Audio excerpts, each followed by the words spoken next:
Okay.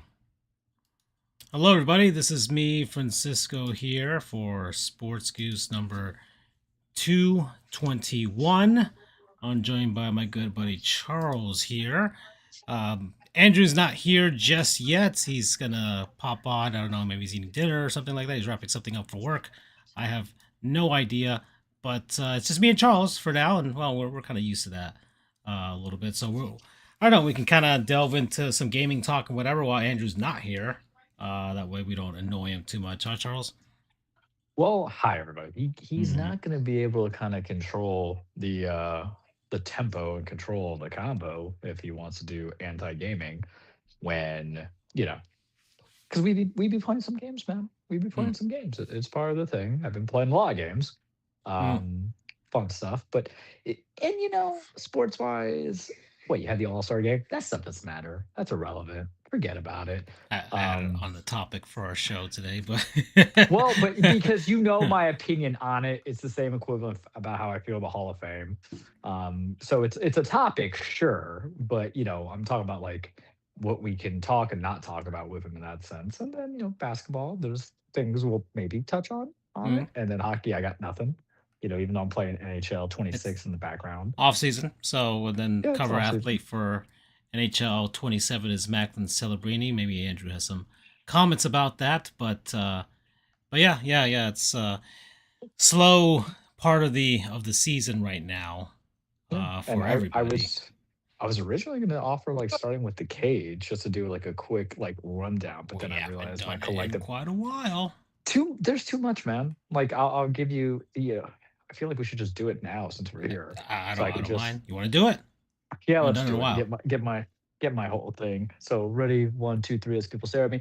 Welcome everybody to your weekly return to the Trueplex, the cage with Charles. Remember, wrestling is not fake. It is stage. It's scripted. It's a song and dance. It's poetry in motion. It is essentially all things I want to be until it is bad. It's been really, really just unconforming for your boy coming into it.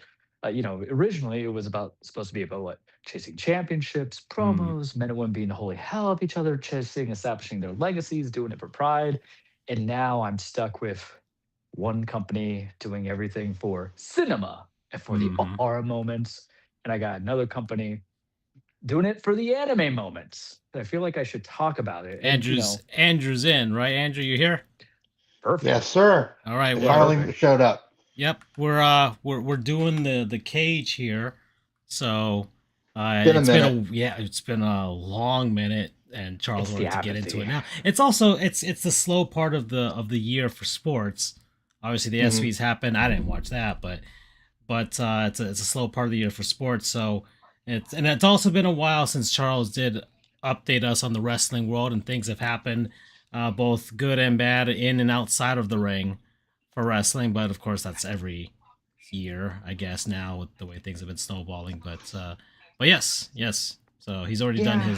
his intro. And it's been a minute since I did the intro. I think I landed it for the most part. I probably forgot bits of it, but it's not longer really a weekly triplex. It's as I want it, when I want it, Stranger Things level. Um, it's just, guys, one, there's just too much wrestling. And I told you this was going to happen eventually, many years ago, when WWE was trying to produce whatever they could to the Masters. And then AEW was going to gratefully open up with more pay-per-views, because if you remember, it used to be just what, like, 4 pay-per-views a year for the first like 2 3 years, and now it's just they got pay-per-view next week, and then there's stuff that's coming out all out in August, and then all out in September, and I'm like, all right, man, like the brain can only comprehend so much that we're doing. And it's also about like the vessel communication. So I think, because I could spend forever on this, I don't want to spend forever on it because I want to be respectful of everyone's time. But also, wrestling's kind of annoying, right? It's kind of like talking about like the broke baby daddy or baby mama that they're part of your life because they're father or mother to your child, but they don't do much for you. You can remember the good times, you can enjoy some of the products, but then you kind of remember like,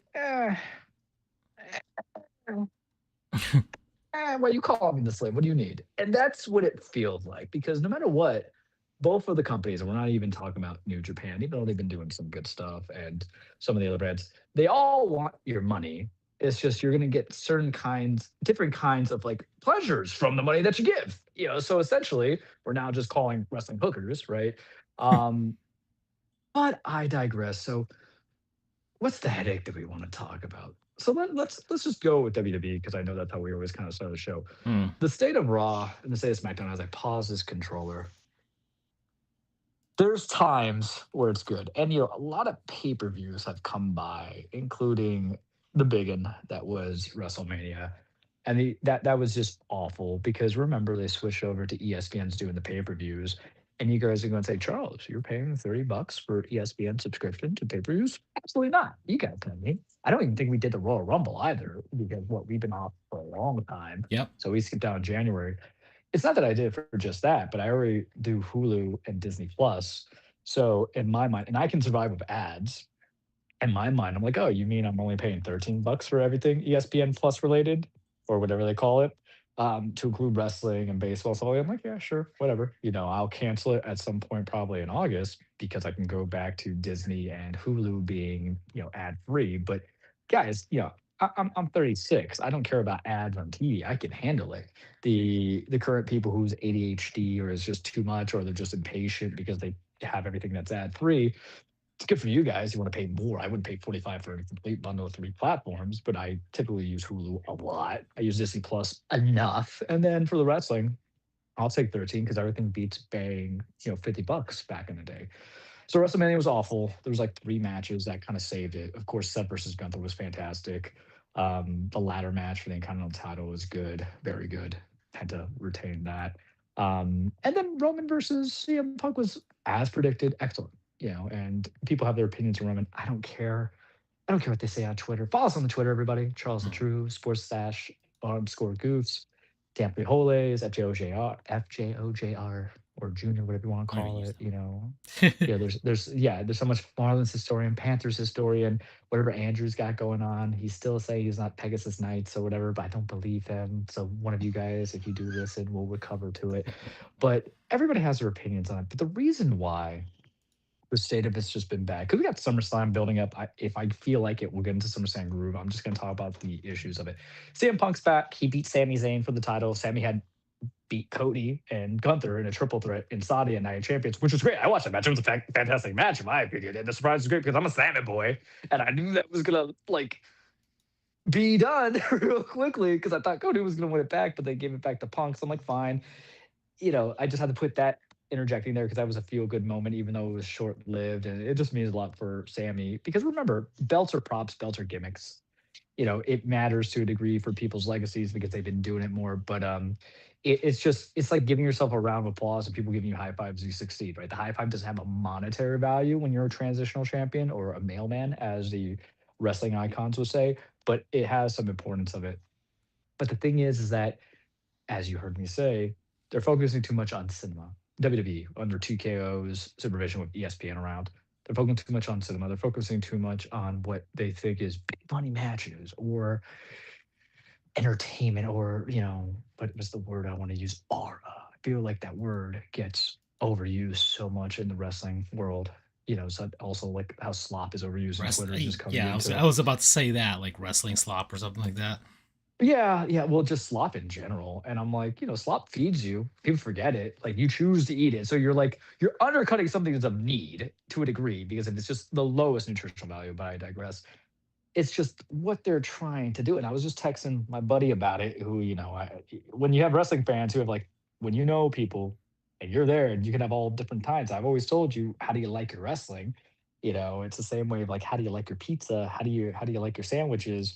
How do you dress up a burger? And we're really kind of breaking it in today.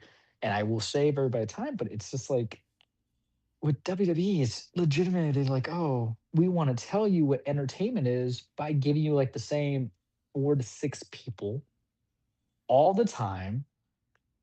And you're just going to like it. We're going to eat up that TV time. And you got 3 hours of Raw.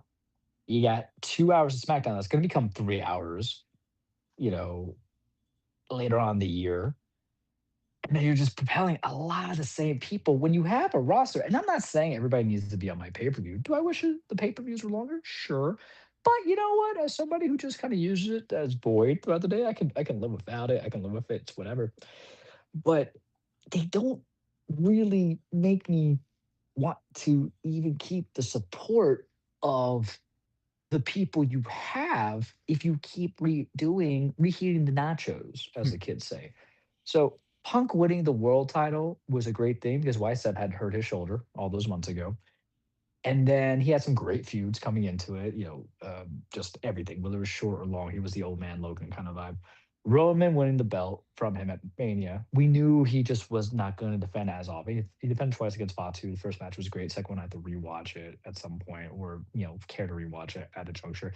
He hasn't done anything there. And now him and Seth are going to go because this is the problem. They want to tell you what is supposed to be the great stuff instead of it letting it happen. And with these prolonged matches of like Roman being a champion and you don't get much of it wordplay, it's kind of tough because you're telling me Roman's not going to defend title in between those months from the last time he had Fatu, and then you have it in August. And funny enough, it's like in the first week of August. So I'm in DC for a work event. So it's like, I'm not going to be able to watch it, which is kind of annoying to a degree because I kept just bringing my laptop, but I'm a quick in and out. So I just thank you guys for reminding me that. But that's the whole thing. You're giving me Roman and stuff. You're telling me this could be the last time story. But then you're purposely putting the belt on Punk because you feel the bigger story for that title instead of Sammy doing whatever. Is that Seth and I'm sorry, not Seth, but Cody and Punk, because that's who gonna challenge Punk at SummerSlam. It's the biggest story. Sure, if you want to believe that, but when you consider in a calendar year, Cody beat Roman for the title about like 2 years ago, right?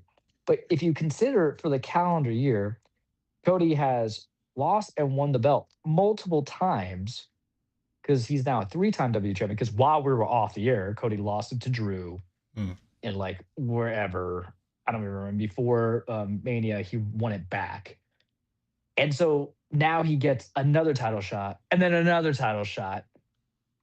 And it's like, what are we doing here? And you already kind of ruined the script with Obafemi and Brock Lesnar, and maybe I'll talk about it. I know it's just they want to really like focus on these same four people. I couldn't even tell you who matters in the women's division, and I'm a big proponent of that. Right? I think the women have at times gone beyond what the men are giving me, and like Liv Morgan hasn't defended her title. She was in the Queen of the Ring tournament. Why? She's already a champion. The story they were trying to put behind it was like, oh, so she could try to challenge the other champion, and then it gives the US guy, and then the women's mid card titles don't ever show up for the most part. Or the women's WWE championship for Rhea Ripley, she has a injured knee, and they don't know if they're going to vacate it or not. I don't know. And the tag team champions was that. And there was a bunch of releases as well. But the thing that stays the same is TKO, and to a degree, Paul, right? Hmm. Identifies like these are the four guys that are going to make you want to tune in. Brother, I've been dealing with Seth Rollins for like 10, 11 years. I've been dealing with Roman for like 10, 11 years. Seth is always the performer. The character stuff comes and goes. Where Roman, before he became Brian Griffin with the nice veneers and the tribal tree. Mind you, I have like three or four of the shirts, but I like it. It worked. But the thing is, like, he's hitting that level. Is like, I don't even need you to have a world title. And the only reason why I'm okay with the slam match is not for the story, the cinema, the history of them and the Shield. It's because I know I'm going to get some good ring work out of it. That's all I care about. To a degree, you can build the story in the promos, but when the match is bad, it really just ruins everything. I'll give you the example: the Bray Wyatt and Randy Orton match at Mania. They were building into it. They had spent almost a year on it. I was loving it a bit, and then Vince McMahon, who still alive, guys, Hmm. um, just take what you want with that commentary. Ruin that match and everything that came in between afterwards. It's like you still need a product that delivers because you're it's you can't see me with the quotation marks. It's cinema, sure. It's trailer park soap opera, and I love it. Some people have the Real Housewives of Atlanta, Love and Hip Hop, Love Island, Temptation Island. I got wrestling, but they don't really know how to coordinate to it. And then you're giving the same. And I like Punk enough now. Remember, I was always kind of like on the fence with him. I didn't see. I remember when he was in Ring of Honor days. I didn't really see him when he was in the first one WWE because that's why I took the break. I was watching stuff for the AEW. I thought him and a lot of the guys had good feuds because they were giving some good material and he knew how to orchestrate it. And we know that disaster case. And then when he came back to WWE, it worked out well.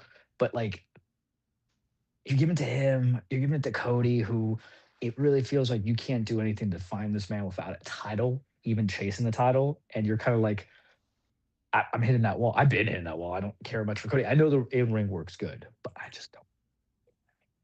And the torn pec is probably what prevented that dilution of importance for him. in the first go around because a lot of stuff would have been accelerated. But you're giving me the same four. And Q and point, it feels very anime-ish because we're gonna talk about AEW in a second, where everything is like if you watch Dragon Ball, Goku's got it. For those who like Jujutsu Kaisen, it's like Satoru Gojo, of course, has it. If it's Bleach, it's like, oh, Ichigo's just gonna get to go Tesho. It's fine. It's okay. I've been watching some anime to keep it up. Or Inuyasha's gonna do Windscar. Take what you want, right? But we've been doing this for a long time now, guys. And what happens is just like in those animes, I know Francisco does a lot of the slice live, and Andrew's just Andrew does and watches whatever he wants. You keep focused on the main dudes, you're gonna get like just you're not even gonna get burnt out on it. You're gonna turn on it, and Too you're gonna be want to see what the other characters can do. And I it's too want top other heavy. wrestlers too top heavy. Yeah, I want too many. I want new blood. And like Sammy's reign, even though I know it was gonna be short, the idea of wrestling it predicts, and we all fall into the same tactics of like, if I booked it, this is what I would do. And you can't do it, man. You just can't do it. You just can't do it, right? Because you're doing fan fiction without writing the pen, without the pen and paper. But it gets discouraging, and what, like, strayed me away the first go around was that there was an alternative, that's one, and then because I was a WCW, WWF guy, and then, all that changed, and then all I saw in front of me was Cena and Randy Orton, and, I was like, I'm gonna bail on that, because there was guys that I wanna see that other belt on, and then those weird years of the, Ruthless Aggression era after Kurt Angle left and Brock Lesnar had left, and then all of a sudden it just became this, let's all flip-flop between those 2 with the titles. Every now and then get a Batista, we love Batista in this house. Triple H, and it's like the debate about Triple H is like, is he a good worker? If there's a stip match, it's fine. And then Edge, but like I still remember Edge when he was just chasing like the Intercontinental title and then the European title and all these other things, the tag titles. And I wasn't really there for his big singles run the first go around. And he comes back, he changed his style and he's over in AEW as tag champion. But that's the problem. I feel like it's just that you're hand fisting it and you're not allowing me, you're feeding down these main four, five-ish, down my throat, and you're not even giving the opportunity to like new people on your show because you're not even displaying them what putting on wrestling. You're just getting more promo this and promo that, and it's just like, what's the point? And I don't watch Raw. I don't watch SmackDown. You guys know this. Raw's on Netflix. I have Netflix. I'm not watching it. I've got other stuff to do, like Clear Obscure, Expedition 33, and all these other video games. And SmackDown, I'm not watching wrestling on a Friday. You out of your mind? I'm doing something else. I ain't bar hopping that much anymore because my wallet gonna get lighter each time. But Wild Wings used to have it when I used to frequent. But no, we can do that. I'll watch the World Cup before I watch SmackDown right now. Please, no, thank you. So I just can't do that. So right now, the state of wrestling is just for WWE is very much like I have to eat it to a degree as a fan, right? I can't rip my nose, spite my face, but like, don't tell me I gotta eat it. And that's where my position comes in. Like I was gonna do it anyway, right? But when you want to talk about slop, it does feel slop, right? To quote the kids. And then with AEW, there's a lot of stuff going on. They got redemption next week. Kenny Omega beat MJF for the AEW World Championship, and we like both of those guys. And he's got Will Osprey in I think All In Wembley. It was All Out's one to two because they always have it like in sequence. And then I'm watching it, and my problem with AEW always stems from there's too many titles. There's just so many that they have. But WWE has the same thing too. But it's like the problem with AEW is like right now you have Kevin Knight challenging Kenny Omega. Kevin Knight, great wrestler, is the TNT champion challenging the AEW champion. I'm like, we've done this before. We do it. And there was a lot of title changes that happened when we were off air too. Like Darby Allin was a champion. He had beat MJF when MJF had beaten Hangman Page and all this other stuff. Like, there's just too much, and that's why I have to curate it. But the thing that me and my buddy were talking about is the other problem is that a lot of the same wrestlers blend together and they have a lot of similar styles, even though they all do cool stuff. And I'm always entertained in the ring work. I just feel like whether it's a pay per view or if I'm watching Dynamite, I do watch pop in Dynamite every now and then just kind of keep up and everything because I think I know I'm getting great ring work in those matches. But the idea of it is, I don't want to say this. Instead of watching a Lord of the Rings marathon where it's a long, continuous story and each one has an important fact that propels, and I'm talking about the matches and all the overall art. Bear with me if it doesn't make sense. Sorry, this is the only way my brain can go from it. It feels like a James Bond film where There's just like no and you can watch the series, but you could skip out on some of them and not miss out on anything, unless you're watching the Daniel Craig series, which we can have that debate if he's the best Bond or not. I say yes, but you can literally go and watch the marathon and see Octopussy, not counting it as a curse word, kids, and then just go see From Russia with Love, and has no impact. You can just get your fill and then skip the next movie to the next film, if There's that no makes sense. So, cohesion. well, because it's so like because it's cohesion, but maybe on some of the individual stuff, but on the overall, if you give me a 7-10 match pay-per-view, a lot of the wrestlers kind of have similar styles or similar intensities that I can just go flip to something else. And then when I identify a star, like I'll give a great example, and this is not like flinging crap at any of the wrestlers, just a couple of names that come to mind. If I see Mark Briscoe in the conglomeration with like Orange Cassidy and Konosuke Takeshi's on there, I can never say the name right. And then Kyle O'Reilly, we love Kyle O'Reilly in the house, and they're gonna do like a multi-team match against the Don Callis family. And I'm like, I don't care for the Don Callis himself, but he's a good heel. I'm like, okay, I might that might be a primer going on, sure. But then let's say on the same card, they might have another multi-man or multi-woman match or tag team match, however you want to break down. And it's like the same structure, maybe not the same stories, but I might pick one over the other because of the talent that's in there. It's the same way picking those Bond series. Like you're gonna do a Bond movie marathon, but you're like, you know what? If we skip maybe The Living Daylights with Timothy Dalton, we'll be okay. Or if we skip Die Another Day, the worst Bond movie, even though I do like Pierce Bronson, you're not going to miss much. That's what it kind of feels like because I could YouTube highlight it to a degree. So that's where kind of like the brain goes into it. And then last night, and maybe you guys will take this as not, and I like Will Ospreay. I know he's great. I like Kenny Omega. I know he's great. But they cut a promo, they do whatever, and the thing that's Will Ospreay says to Kenny Omega, maybe this is a good time for interjection from you two, if you wanna give 2 cents into it, and it's the reason why I bring up like the anime stuff, is that in that promo, if I'm not mistaken, Osprey goes to Kenny Omega is like, this is the first time that we can say this is the real life Goku versus Vegeta fighting it out. And it's so funny to me because you gotta be a real like wrestling nerd to you gotta be a nerd to love wrestling, right? If we can say it in a term of affection, but also as a self identity.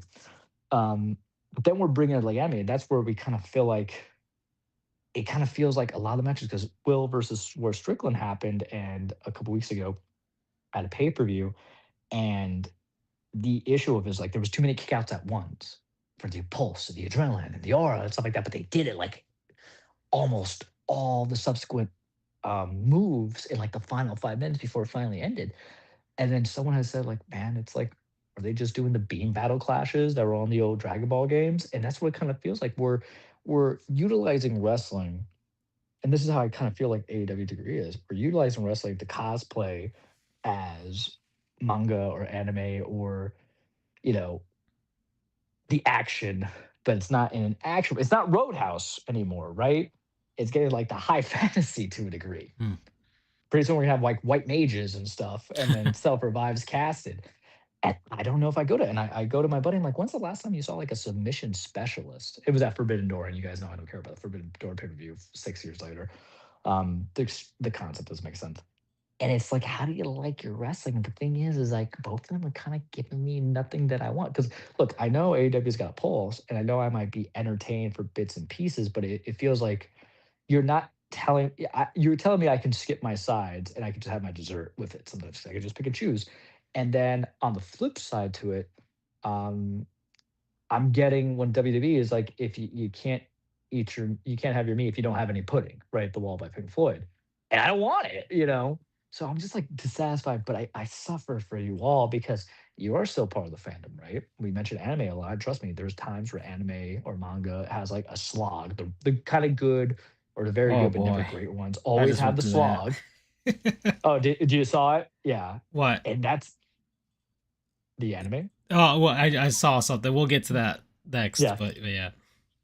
But that's the thing where and you get into funk with wrestling. We talk about it. I said it's not a business that thrives on 12 months at all. No matter what company, it's a lot of product, a lot of material. They have to go from there. Look, as someone who used to watch like General Hospital when he was younger, It happens to with soap operas because wrestling to me is a soap opera. That gives me a little bit of everything. It gives me the action. It gives me. They don't do romance anymore, which is fine in 2026. I think we're going for, but there was that Macho Man Elizabeth, man. Like it was something, even though they were kind of hectic behind the scenes. It was still something, right? And you felt it. Comedies. I don't like comedy that much in my wrestling because no one's really because one, I had to be tailored to Vince McMahon thinking he was funny, and that man's not funny, right? And he used a lot of like sexuality and innuendos to try to be funny, and I didn't find it funny then. I don't find it funny now. And then like I think WWE's closest thing to funny is Danhausen, and I like Danhausen, but Danhausen I think is being very overutilized. Good for him. Make your money, please. Love you. But it's Mm. like you can tell when that candle's going to burn because the people are going to turn against it. And then there's some decent comedy in AEW, but it's like comedy sometimes hit or miss. I don't care for like supernatural stuff, soupy, like crazy supernatural stuff coming into it because it's like at the end of the day, we're paid to beat the hell out of each other. So if you gave me like even Fiend, rest in peace, Bay Riot, or like right now Leo Rush is doing the Blackheart kind of vibe, it's like just punch you in the face. You're in a ring, like there's only so many things you could subvert the expectations. It's not a horror film to a degree, unless it is like a spooky supernatural mid card or top card guy going after a low card person, right? Um, I think it's just how you like it, but I always like to keep it as a purist where it's wrestling to trailer park soap opera, but also we all kind of want to go to the distance, right? So the underdog story helps, but we also want to go to the distance and achieve accomplishments and championships. We all competed in some point of our lives in some kind of event that had a prize, right? At some capacity. Or to be, reading all these books for Scholastic to get a pizza, pan pizza. We're old, sorry kids. Or I was in debate when I was in high school, so of course makes sense, right? But there was always something. So I think that's easily transmittable to read and watch and view and go from there going to like this kind of structure as wrestling, and that's where you can feel a connection for it. I'm sorry, I just can't watch Temptation Island. I try. I can't do it. Sorry, kids. Survivor, can't do it. But it's just been like, and when I take the break, God bless the Twitter. We don't care for you, Elon Musk. You suck. But I love the platform for what I can do with it, just to get like all the stuff I need. Mm. But it's just disinterested is the very polite word, and that's all I'm gonna say about the cage. I think that's all I got for you. I took a lot of time. Sorry, but that's as much as I could give it. I mean, just do it within a half hour, actually. 28 minutes, actually. Um, so we're not counting the intros, so let's say 26 minutes. You were trying to condense half a year or actually more, I think, of wrestling news and everything. So that's pretty commendable, I think. Which is tough because I'm a hater. You guys know I live and breathe it. I love being it. And, given the opportunity to hate on something, but I made the ultimate choice not to. But it was for the sake of hearing Andrew's dulcet tones in my ears. How you doing, Andrew? I'm doing all right. How are you guys doing? Yeah. Reevaluating my life of why wrestling has now made me sad when it used to make me happy. God. And I survived the Chris Okay. Benoit murders. There you go. What does that say? I stopped watching yeah. after a period of time with that, though, to be fair. Jesus, good Lord, man. Well, that was tough. Imagine, yeah, I like Benoit. I knew there was stuff going on, and then he's like, "Oh yeah, killed his wife and kids." I'm like, we don't like Benoit anymore. But that was like weird, you know what I mean? It's probably how people felt about R. Kelly, but then there's some people still seeking his pardon. Oof. Sorry, just saying. Hmm. I still Well, need to hear the rest of Trapped in the Closet. That was. I love Trapped in a Closet, and it's just so ridiculous. It's terrible. Listen, I know. Speaking of soap operas. literally. He um, just takes it so seriously. He does not believe that anything. He put his heart and soul into it. And if he only put his heart and soul into not being a piece of shit, one, the world would be a better place. yeah. Have you heard the Weird Al Yankovic version of Oh that? yeah, Oh yeah, yeah. Trapped in Drive Through. So, yeah. yeah. Um, You know what's the crazy? Just I'll touch on yeah. it briefly. The fact that that he was able to use Black Dog by Led Yep. Zeppelin is insane. Jack Black had to do a whole please, we beg you, let us use Immigrant Song for 15 seconds in School of Rock. They're notorious for not letting their music be licensed out, but I don't know. I guess only using Black Dog for 5-10 seconds, maybe that factored into a little bit. I'm not. But I'm I not gonna lie. digress. Cashmere, if I could choose any song to be like my wrestling intro song, the first minute or the entire damn song of Cashmere would be the best like ring entrance song. Oh, For you guys care so much about cult of personality, great song as it is, but I'm telling you right now, you gave me Cashmere and you're that din din din din din, and I'm like, yeah, because that's a walkout song, man. That's a walkout song for any oh yeah. sport, Yeah, any yeah. combat Walk sport, and upside for sure for wrestling. baseball. Yeah. It's just hard as hell, man. Honestly, anything they put out is incredible, and I think, and this is weird to say that he's somehow underrated, Robert Thompson's but underrated. I think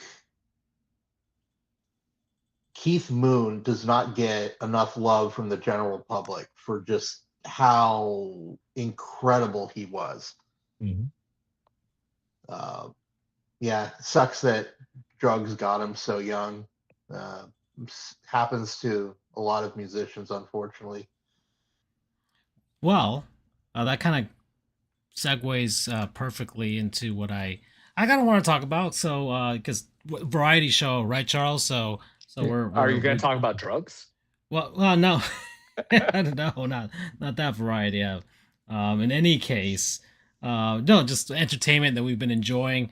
Maybe kind of fleshing out the frankly frank here to all sorts of things, and you guys are frankly franking yourselves as well.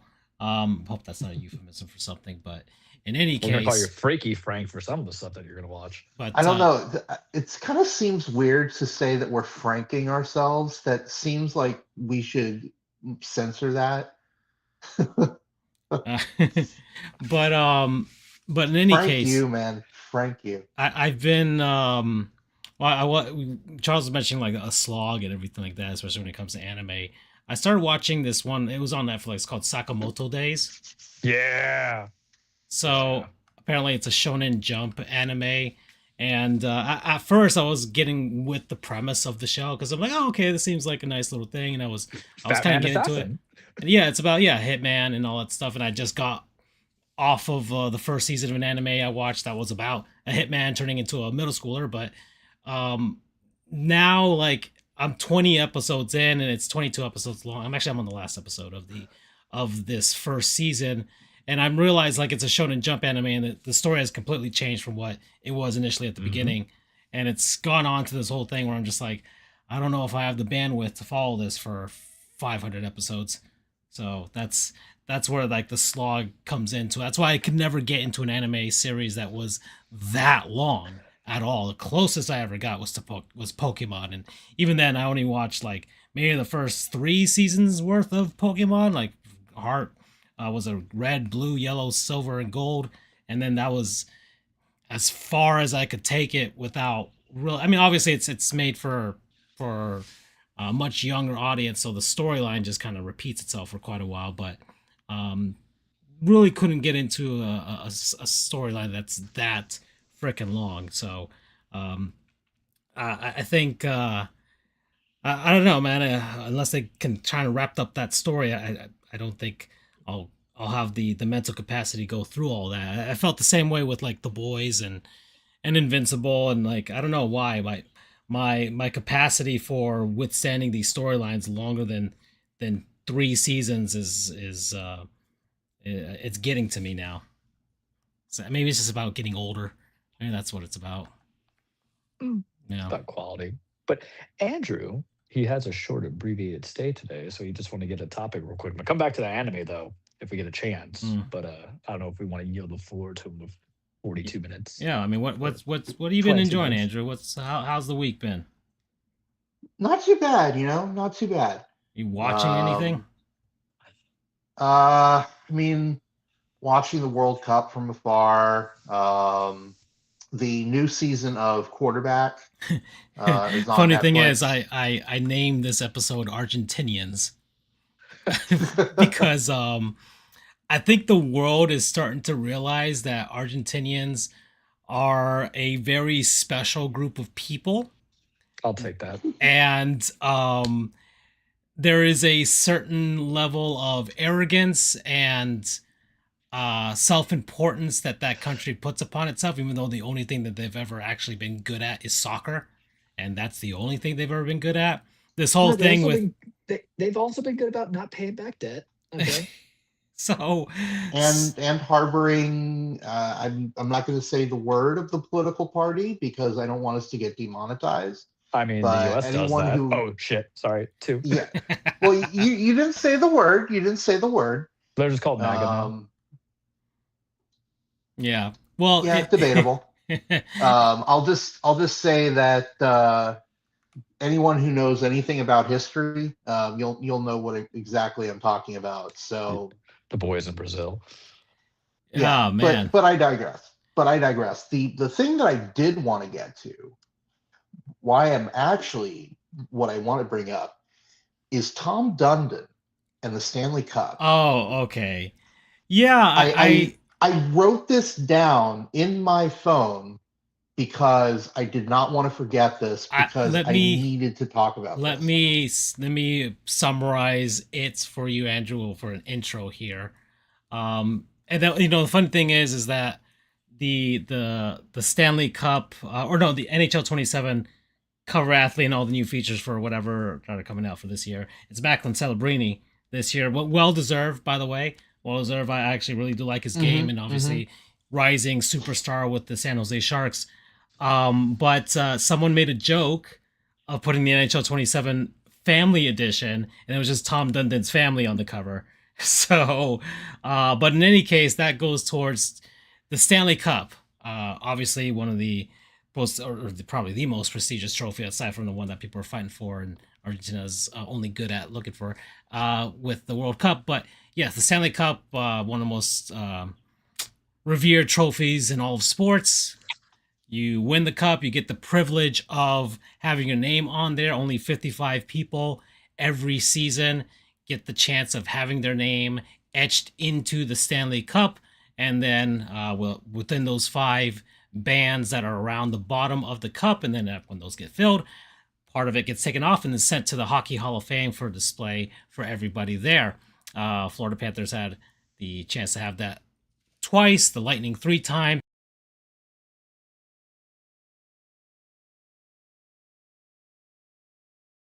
Can you get? Oh, there we go. Now I'm back. Okay. Sorry, my microphone cut out for some weird reason, but and the Carolina Hurricanes now twice. All right, can you guys hear me? We're good. I don't think they can hear me. There we go. Can you guys hear me? 1, 2, 3. All right, I'm gonna log off and I'll log back in for them. I think. There we go. Probably. Okay, my mic cut out for whatever weird reason, but the show is still going on. The gospel. Yeah, the show. The show must go on. Can you guys hear me now? Yes. Yeah. Okay, yeah. So no, my mic cut out for some weird reason. I don't know why. But in any case, I was talking about the Stanley Cup and 55 names on the cup. The Carolina Hurricanes had the privilege of having theirs etched for the second time in history now, but the owner of the Carolina Hurricanes, who also owns the Portland Trailblazers, kind of took the privilege and the undertaker or the executioner of the Alliance of American Football. Let's not forget that. And he has abused the privilege of having names etched into the Stanley Cup. And Andrew, I guess you can take the floor from here. Sure. So Tom Dundon, I'm going to use up my curse word here. Fuck you. So we ain't scared of you, buddy. You gonna beat me up in Portland?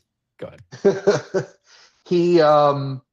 What he did was the standard protocol is if you played half of the season of the regular season or at least one game in the playoffs, you get your name on the Stanley Cup. You can ask for exceptions from the NHL injured player, or they just missed the halfway mark, or certain important people in the front office, trainers, whatever. They give you if you're a player in the front office, you or the owner, you pretty much guarantee to get Yeah, your name on the coaching cup, and staff. Hmm. they give you a little bit of flexibility with some of them. Tom Dundon had his name on it, of course, but he put six of his whole family on there, his wife, his children. They used up six slots that it's unprecedented. I looked it So, up. so This is the this is the first time that family has been put on a family of the owner has been put on it where these family members didn't have some kind of role in the organization. yeah, He I mean, so just put them they just on probably hit there. his. They just probably took his so tax so money. so and before you move forward, Andrew, I just want to make the point. So the Florida Panthers ownership group, uh, it's Vinny Viola and Doug Seafood. Those are the two owners, and then Vinny Viola's family, his wife and his two sons. Okay, they are also part of the front office of the team, and so their names are on the Stanley Cup as well. But his oldest son, I think, is an alternate governor, and his youngest son is also on the team staff as far as front office is concerned. He was actually figurehead in the look of the Florida Panthers as far as their logos and everything, because he's a logophile, and I know that because I've conversed with him. So he loves baseball and all those types of things. But in any case, those guys, they're all part of the actual team organization, and two, they're all adults. You forgot to mention one of the family members for Tom Dunn is a literal 7-year-old child. What? Right. So this is, I mean, billionaire is gonna billionaire. I get it. They love to, throw their weight around, things like that. I hate it, but it's how things are. It's the nature of things. And the crazy thing is, there have been times where the NHL has rejected someone from going on to the Cup. And at one point, they even X'd someone's name out. They literally, for those who don't know how the names are put on, the same family or company has been doing it for decades upon decades. They have a stencil, basically. The Stanley Cup is made of metal. You have these metal stencils, and they hammer the letter into the cup, one letter by one letter. So it's not done by machine, it's done by hand. So that's why you'll see typos, you'll see They, uneven lettering, yeah, they've gotten spacing. better at it with, I guess, with technology and things like that. So there's less That kind of makes it mistakes. more endearing, though. Well, It yeah, does, but still, 100%. it's nice. Like, if you finally get your name on the Stanley Cup, and they put Andre Sagona instead of Andrew Sagona. So unless it's Andres Sagona, it's Sábado Gigante. But in any case, you still want your name spelled Yeah, correctly. yeah, I would think. But yeah. I anyways, mean, I go get ahead. it, but it like Charles said, it's endearing. It makes the already special trophy even more special because every other trophy, it's a new one is made every year, every competition. There's Not the Grey one, Cup though. well, yeah, it's true, the Grey Cup, that's one exception. Um, but, and long story, there are three Stanley Cups. I'm not going to dive into that, but Right. there's one Stanley Cup. It's a new one isn't made every year. There's just the one. You don't touch it unless you win it. You the players get their day with the cup. For example, Roberto Luongo ate spaghetti out of it. Was it the 24 or the 25 cup The that 24, he the did that? 24 one. The 25, he Yeah, put like those labubus inside of them. you have people eating spaghetti. You have people Yeah. throwing it off the I think roof into a Sam Bennett pool. ate Captain Crunch out of it. I don't recall anything that the Lightning did anything Didn't they toss it spectacular. from one boat to another during their parade? I thought that was Tom Brady throwing the Super Bowl Oh no, jersey. no, yeah, that's right. No, that was There's no Gronk. way. That was Gronk, I think, right? That was Gronk Oh, throwing the. Tom, I think was tossing because he was drunk, and then they had to take him Yeah, away because he he had too he many was tequila drunk shots in as a Tampa. skunk. That was Yeah, impressive. But anyway, the cup is sacred. It is so sacred that it's not even bad luck. It's just you do not touch the cup unless you win it. That's unlike any other trophy. Um, you'll see with the Super Bowl, with the Lombardi Trophy, you see players touching it during the pregame commercials or advertisements for the game. It's You just don't touch the Stanley Cup. It's that sacred, that special. So to that end, you are putting six names on it that have no connection to the team other than you're married or related to the owner, and you're omitting people that not even arguably do deserve it more.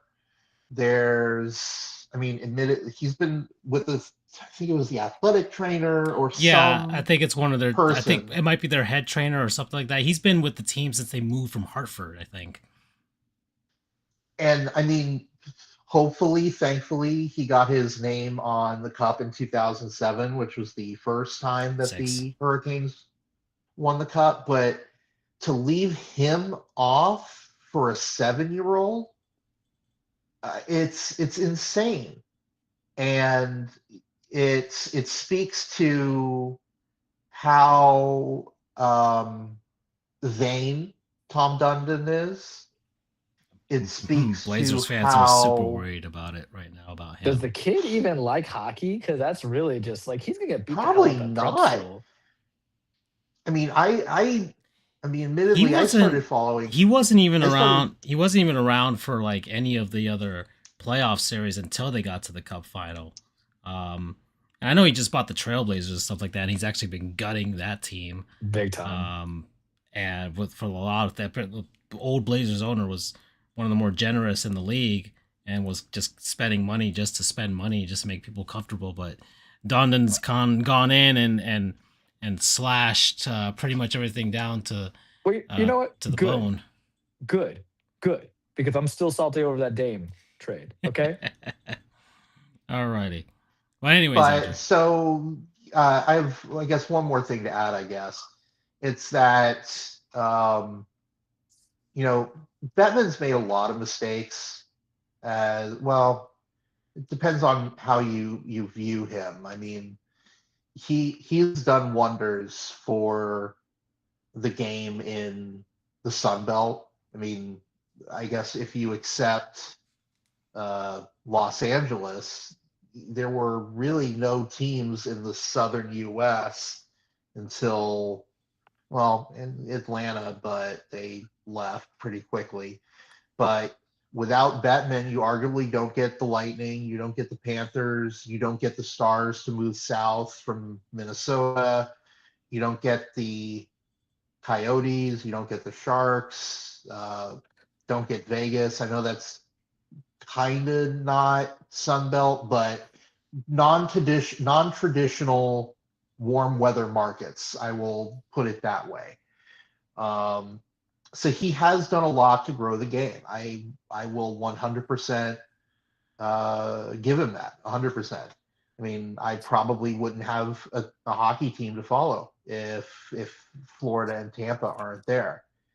Um, but he's made a lot of mistakes too, and I think this is a big one because it sullies the image of the Stanley Cup. It shows that you don't have to do a darn thing as long as you just know the right person. You can get on the cup. You're basically selling out people's names who can go on the cup, and it's unfortunate that Bettman either didn't check who was going to go on the cup or did check it and let it happen anyway. But I think money talks, BS walks. I would have said the actual quote, but I already used up my curse word.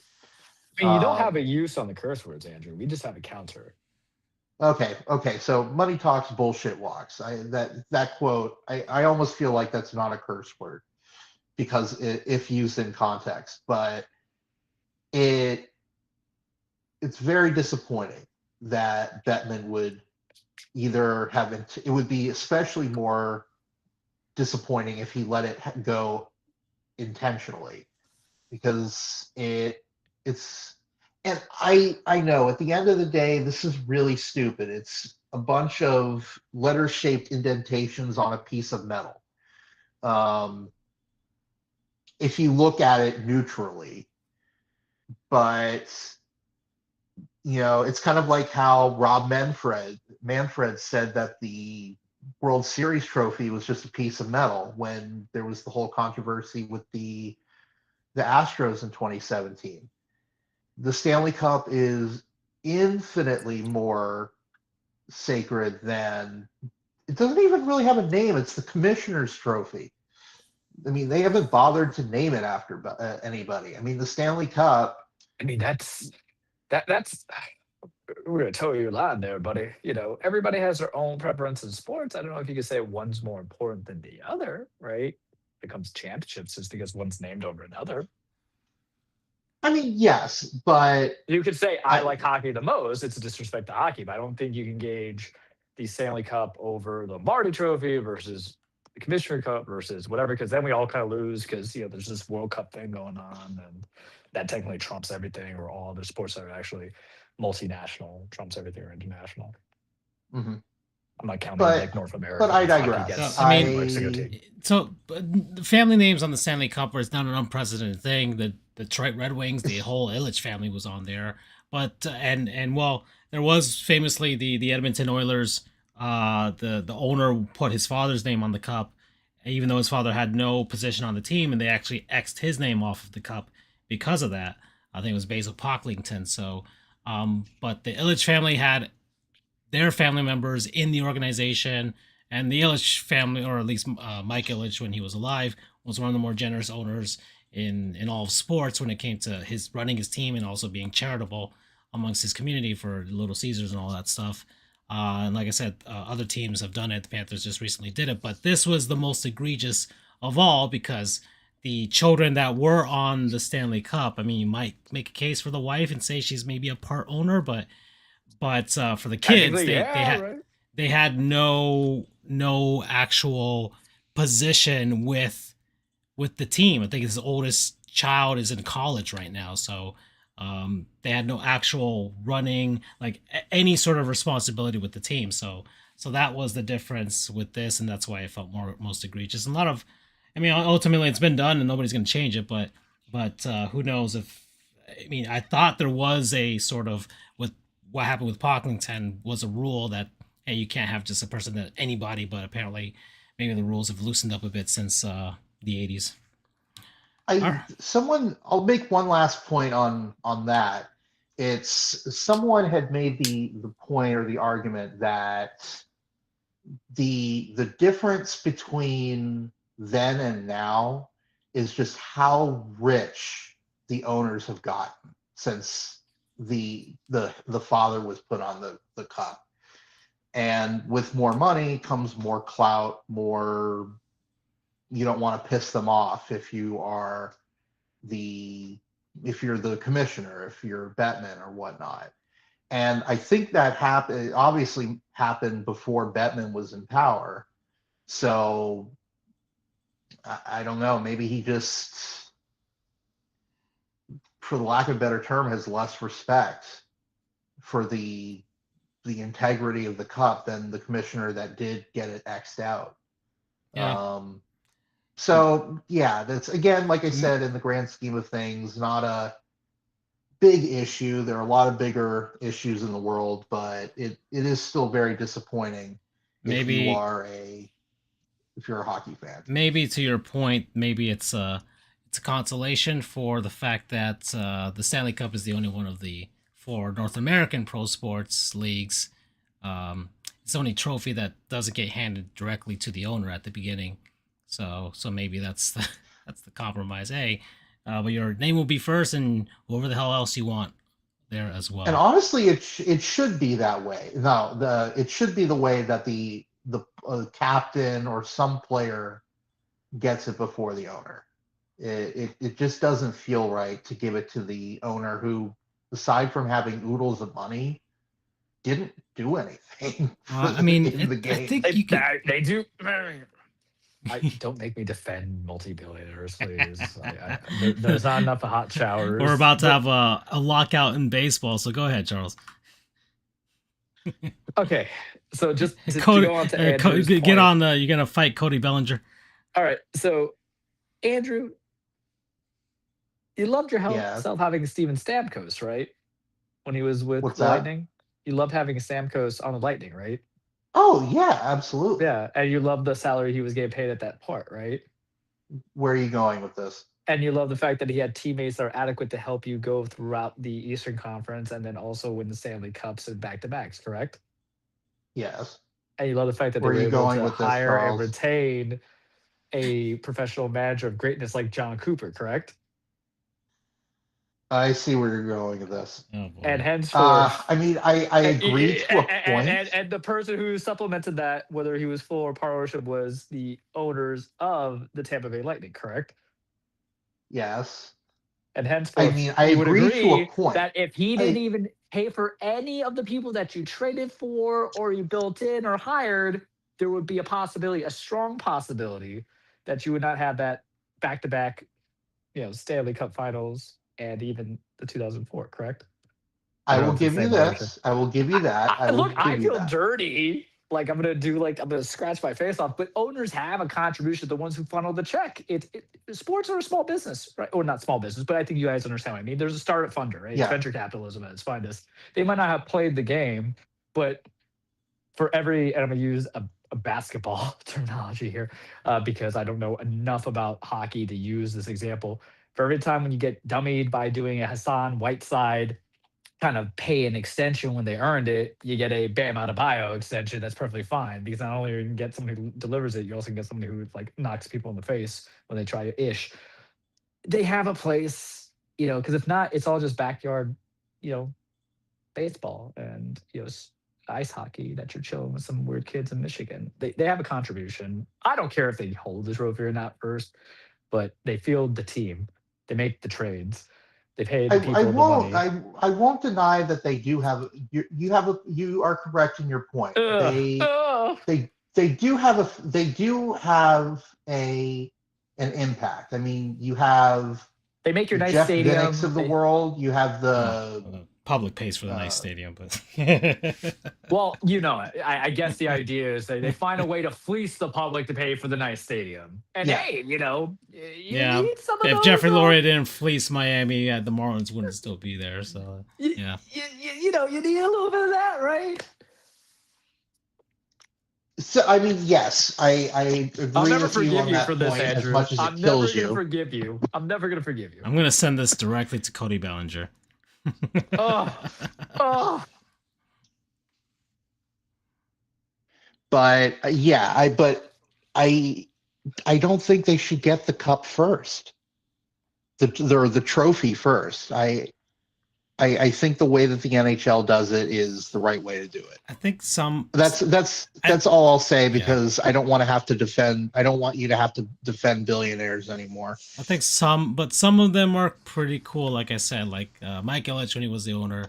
Uh, there have been nothing but good stories that came out of him.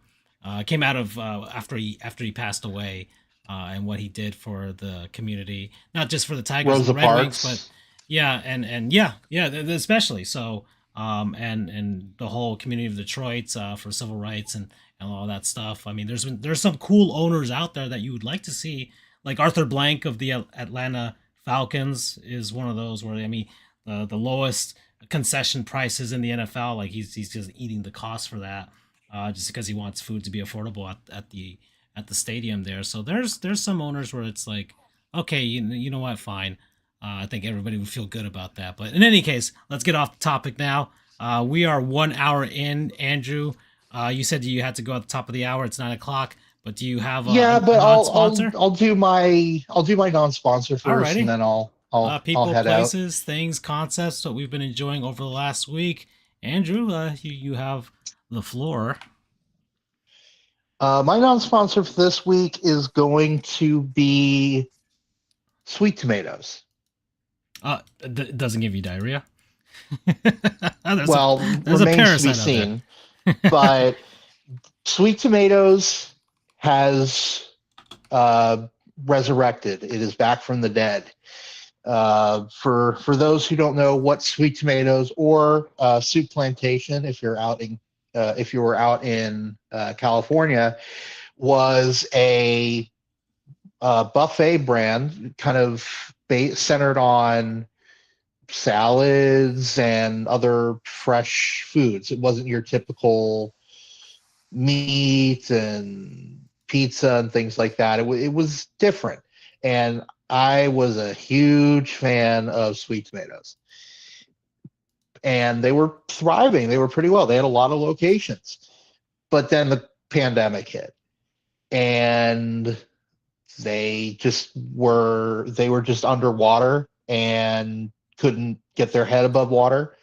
So they had to declare bankruptcy and all their locations shut down. And that was a very sad day for me. But in the past year or so, someone decided to bring it back to life. There are currently, I think, 2 locations in the whole country. I think they're just doing a slow rollout to see how people feel about it. And so far, it's been rave reviews. It's one in Arizona and And one in Florida. yep, the one in Florida is in Fort Myers.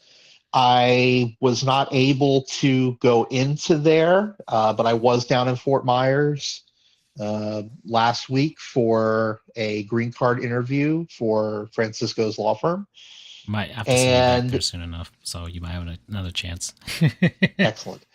But it was PACKED, packed in all capital letters.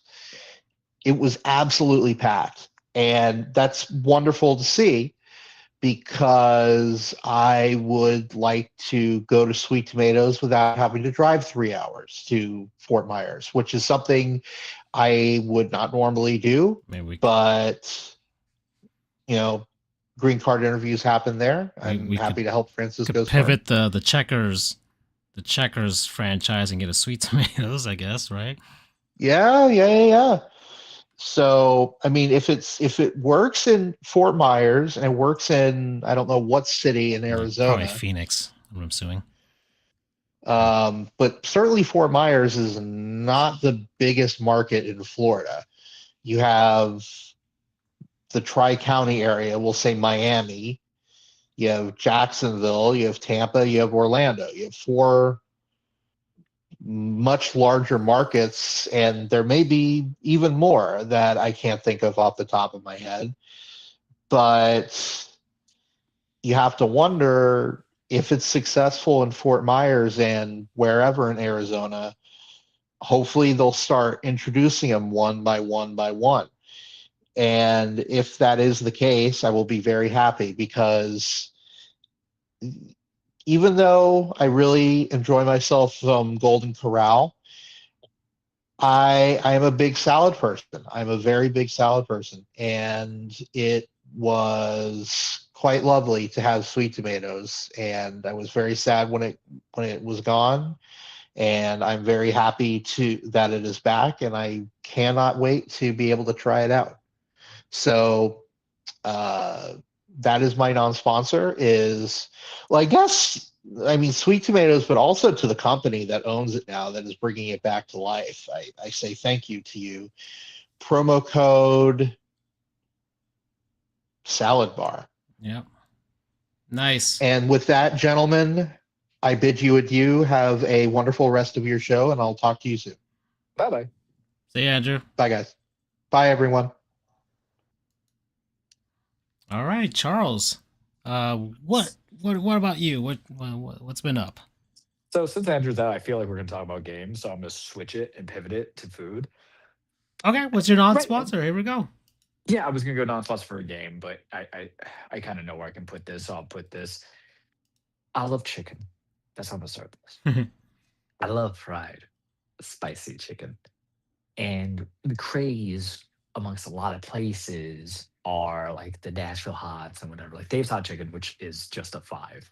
Love me some Palm Beach Hot Chicken. You've heard me talk about it before, but we tried like 2 weeks ago something called Cluck Face, Cluck face. And they had what I would call their equivalent of a mountain melt that was just like 10 times better. So let me see if I could just address it real quickly because I don't remember. I was just like, Clockface yeah, Nashville hot chicken. yeah. But it wasn't like trash because they don't rely on everything about just being, and they have it in Boyden if you ever have to kind of pop in there.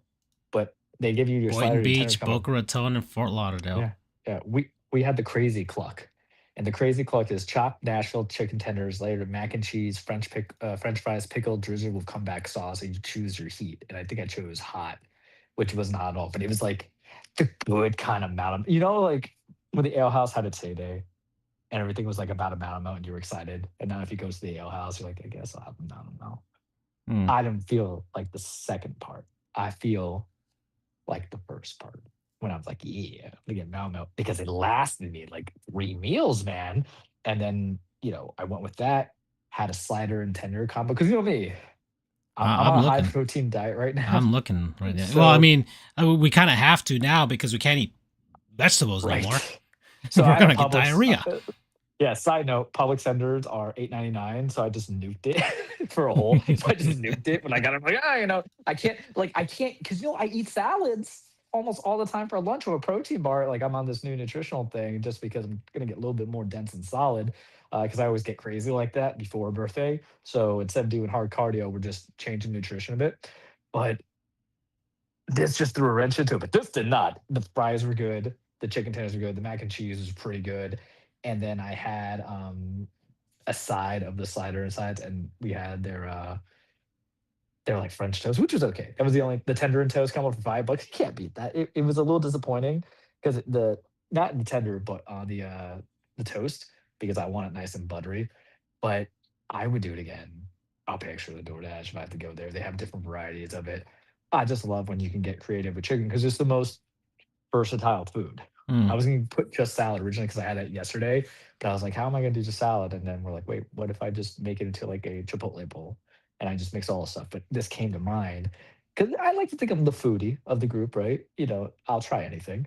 And I'm hearing like Andrew salivate about Fort Myers. And when I was there back in March, there I was having like the Thai food, which was just so delicious.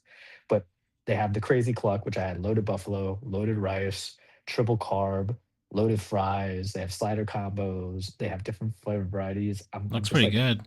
They got that it, loaded rice. That triple carb looks pretty good, man.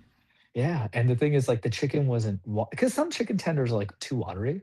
Some of them when they do like Nashville hot, it's just more like marinade, if anything. Sometimes it's just like too overdoing the pickle, and sometimes the heat are unreasonable. Dave's hot chicken's unreasonable. They're just like even when I had it on like a medium, I was like, because I tried it again a couple months ago. I'm like, all right, I don't There's a see the point. smart way to do spicy.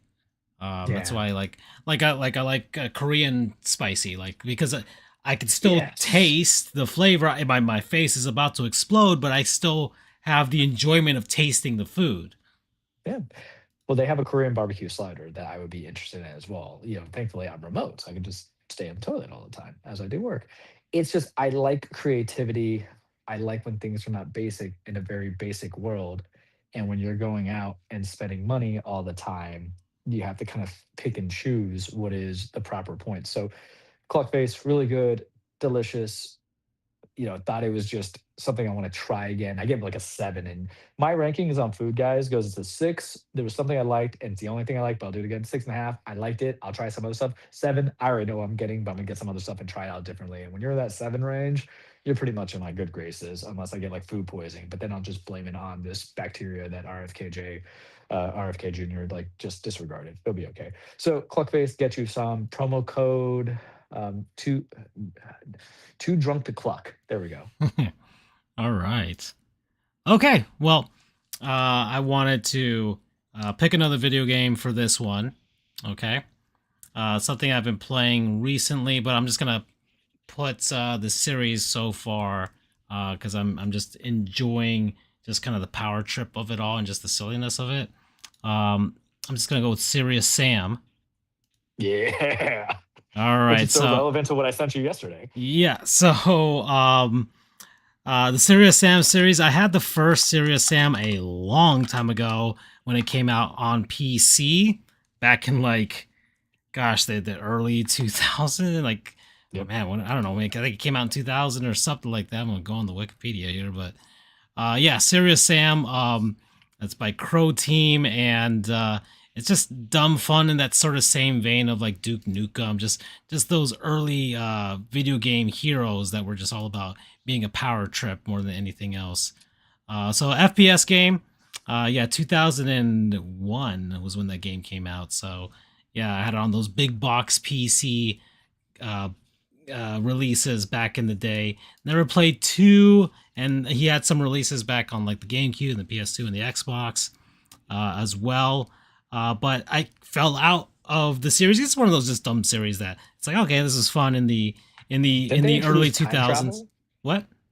I think they introduced time travel in one of them, if memory serves me right. Sorry. Yeah, well, yeah. I mean, it's all it's like about alien invasions and all. It's Mhm. the story doesn't really matter. It's all just dumb and stupid. He's just kind of going back in time, to like ancient Egypt, and now the second one's like based in like ancient Aztec, all that type of stuff. So it's ancient Central America. So it's just your Serious Sam. You're just this big buff dude that just has a bunch of guns, and you're just shooting down all these weird alien or creatures or what have you. So in these like ancient human and civilization environments that are so that's what it's about. But I have been I replayed the first one and I replayed that in VR. I replayed that in VR, and then uh I bought the entire series because the entire series was on sale for like, I don't know, probably like $5 or $10 or something like that. I'm like, oh, let's get this.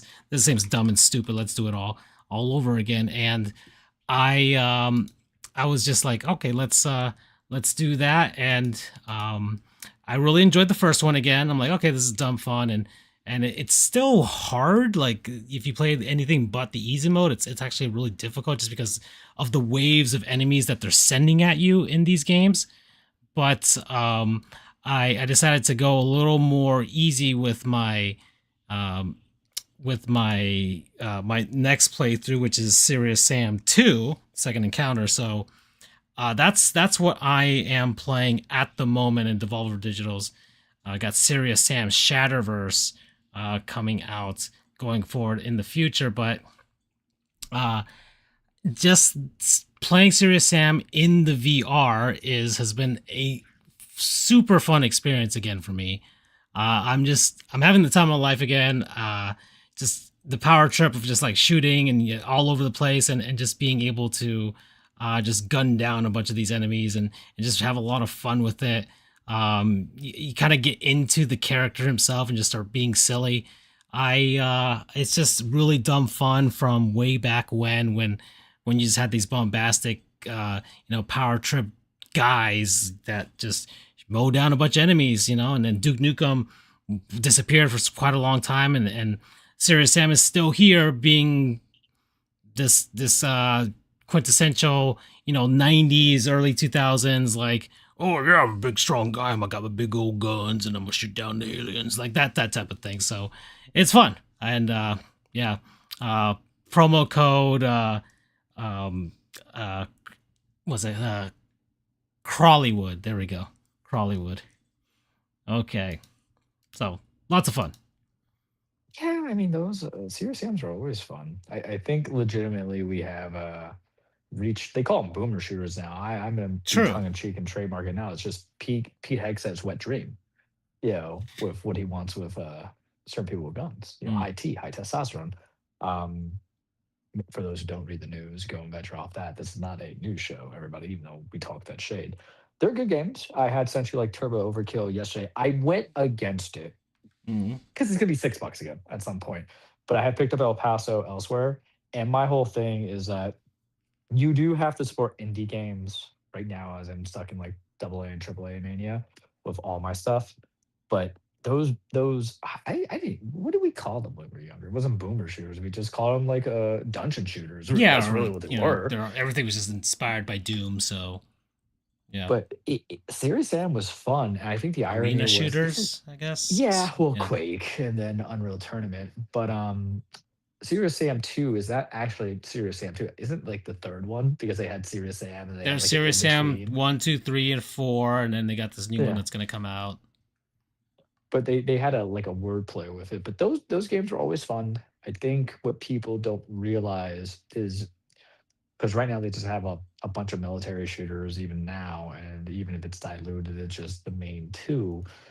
When they had the, if you're gonna call them boomer shooters, there was a proper tiering of it because you can tell the drop off if it's Battlefield or Call of Duty. Someone tries to get a military shooter goes on. Right now in modern day gaming, it's the live service games. But with the boomer shooters, I'm just gonna call them dungeon shooters because that's how they were. You had some that were great. You had a lot that were very good. Some were good, and then they had some really poor ones. But you had more variety and more enjoyment versus your military shooters or your live services because with the military shooters, like you had Call of Duty and Battlefield, and then like there was Medal of Honor, and that died, and then you had some other subsects, and then that died. From what else they were trying to propel, the third parties or double A commissions, and then with live services, it's just if they have Fortnite, everything is just dead. But the shooting games, they have longevity. The boomer shooters or the dungeon shooters, they have longevity, and then you have the capability of playing with it. And that's where like Turbo Overkill had interest me. But I saw the same thing on sale. The Serious Sam collection, I think, was Hmm. on the PSN as well. Yep. It just depends how you want it. My thing is just like everything else, I can't have particular games being too long. That's what stopped me a little bit on Turbo Overkill because I read 12 hours like buddy. But then I realized it would be proper when I have to do like Kingdom Come Deliverance or Unicorn Overlord when I Hmm. need that interplay game, like the game that's in between a long game, because everybody needs that when you're Yep. going to go past anything that's like 40 hours. That's why I Then picked asking how many Serious hours that Sam. I game's. thought, hey, I got over. I still kind of getting over that Death Stranding 2. You know, How uh, many hours? I watched only part of your speak on it, but you had like 110. gosh, something like that. I mean, I could look it up, but yeah, it was 100 something plus hours. Yeah, I did a lot more, or I got through a bunch of the achievements and things like that. Than your initial playthrough of it. I actually did go back to Control too. Weirdly enough, because I wanted Yeah, to play the yeah. what?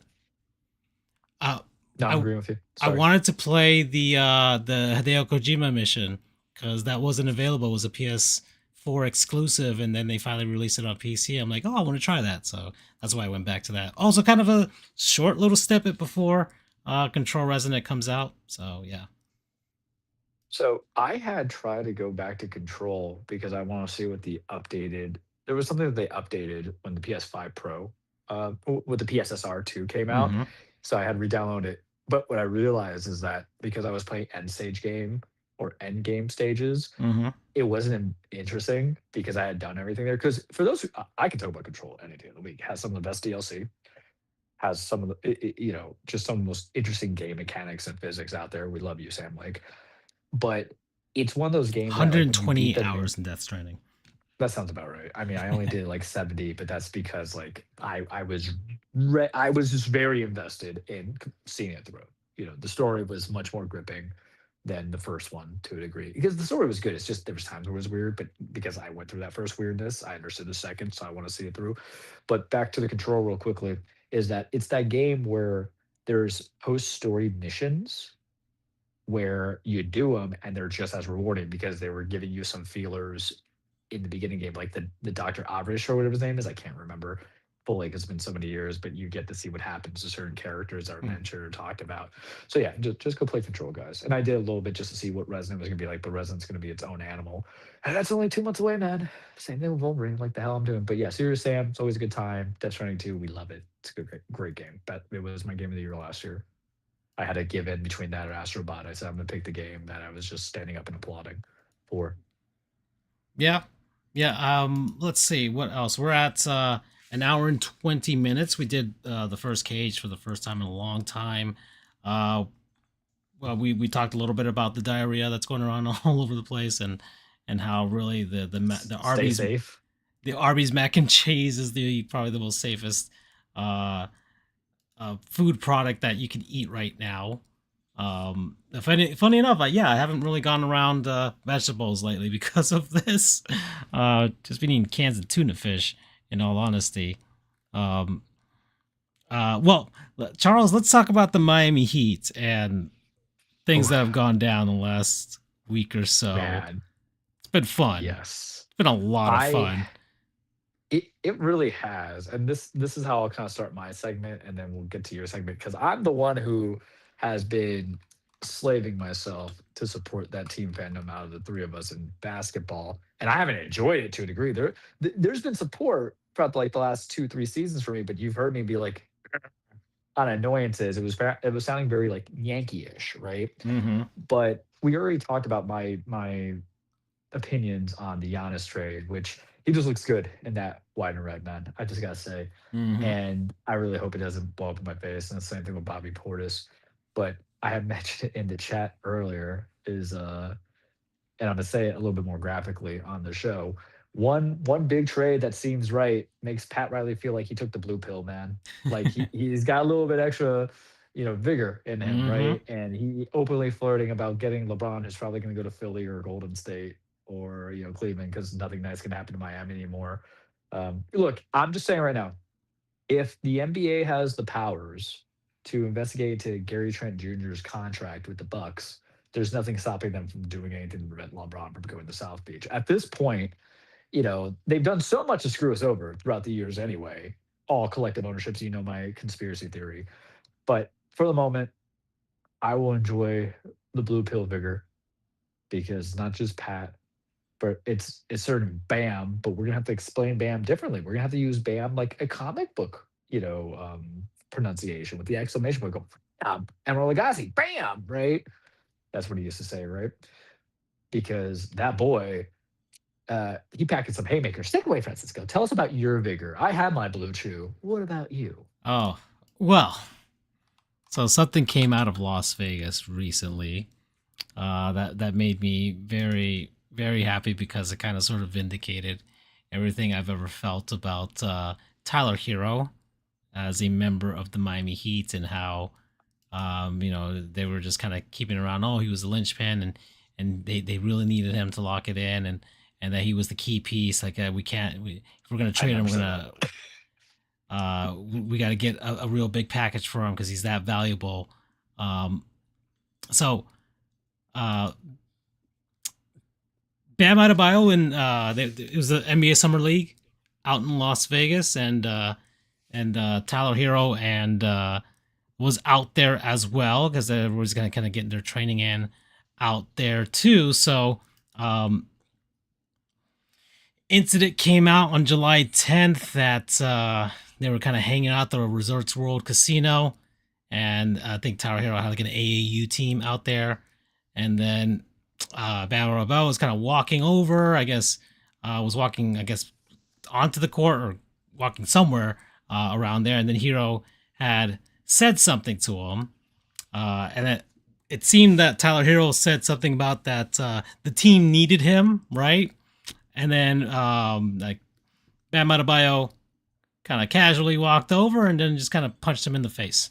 No hesitation, just a quick little pop right on the right cheek of his, just below his eye, and of course people had to get in the way, the security and all that stuff, and then they both left, and then Tyler Hero had to put on some makeup later on because he was kind of doing like some promos and stuff for, I don't know who he was doing it for. I'm not sure. I don't even think it was the Milwaukee Bucks, but um, it it stems from a I guess some sort of uh,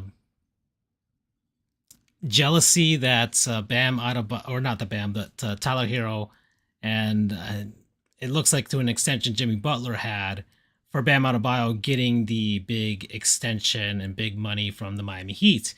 Bam was, of course, drafted by the Miami Heat.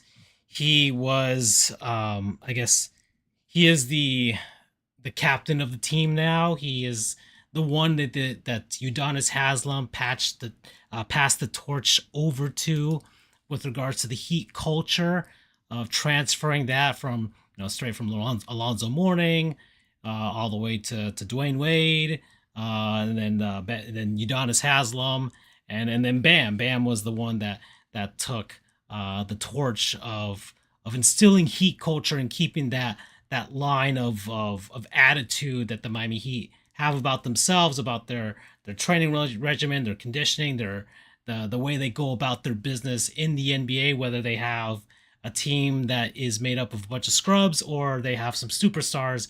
The Heat have their own culture, their own way, and Bam is the proponent of that nowadays. And I guess Tyler Hero had some jealousy that he wasn't the one there, but you got to be on the floor in order to kind of have that title, my dude. And yeah, maybe it was some sort of truth in that. Yes, the Heat did need you, but every time that they needed you, you were sitting your ass on the chair there and not really doing anything. You were just kind of not playing through the pain, which is what Bam and a lot of other Miami Heat players could say about him, and actually Heat management did not like about Tyler Hero, is that he would get injured and he would not come back from injury soon enough, even though it did seem like he was healthy enough to play, but he wouldn't come back until he was 100% healthy. So the Miami Heat had issues with that, and that's not really the Heat way either, because the Miami Heat have had notorious players who've played through a lot of pain and gone through a lot, especially uh, over the course of Dwayne Wade time. shaved off his meniscus, man. Hmm. Yeah, His knees in between just to get back. yeah. So so Tyler Hero wasn't the proponent of the Heat culture, the Heat way.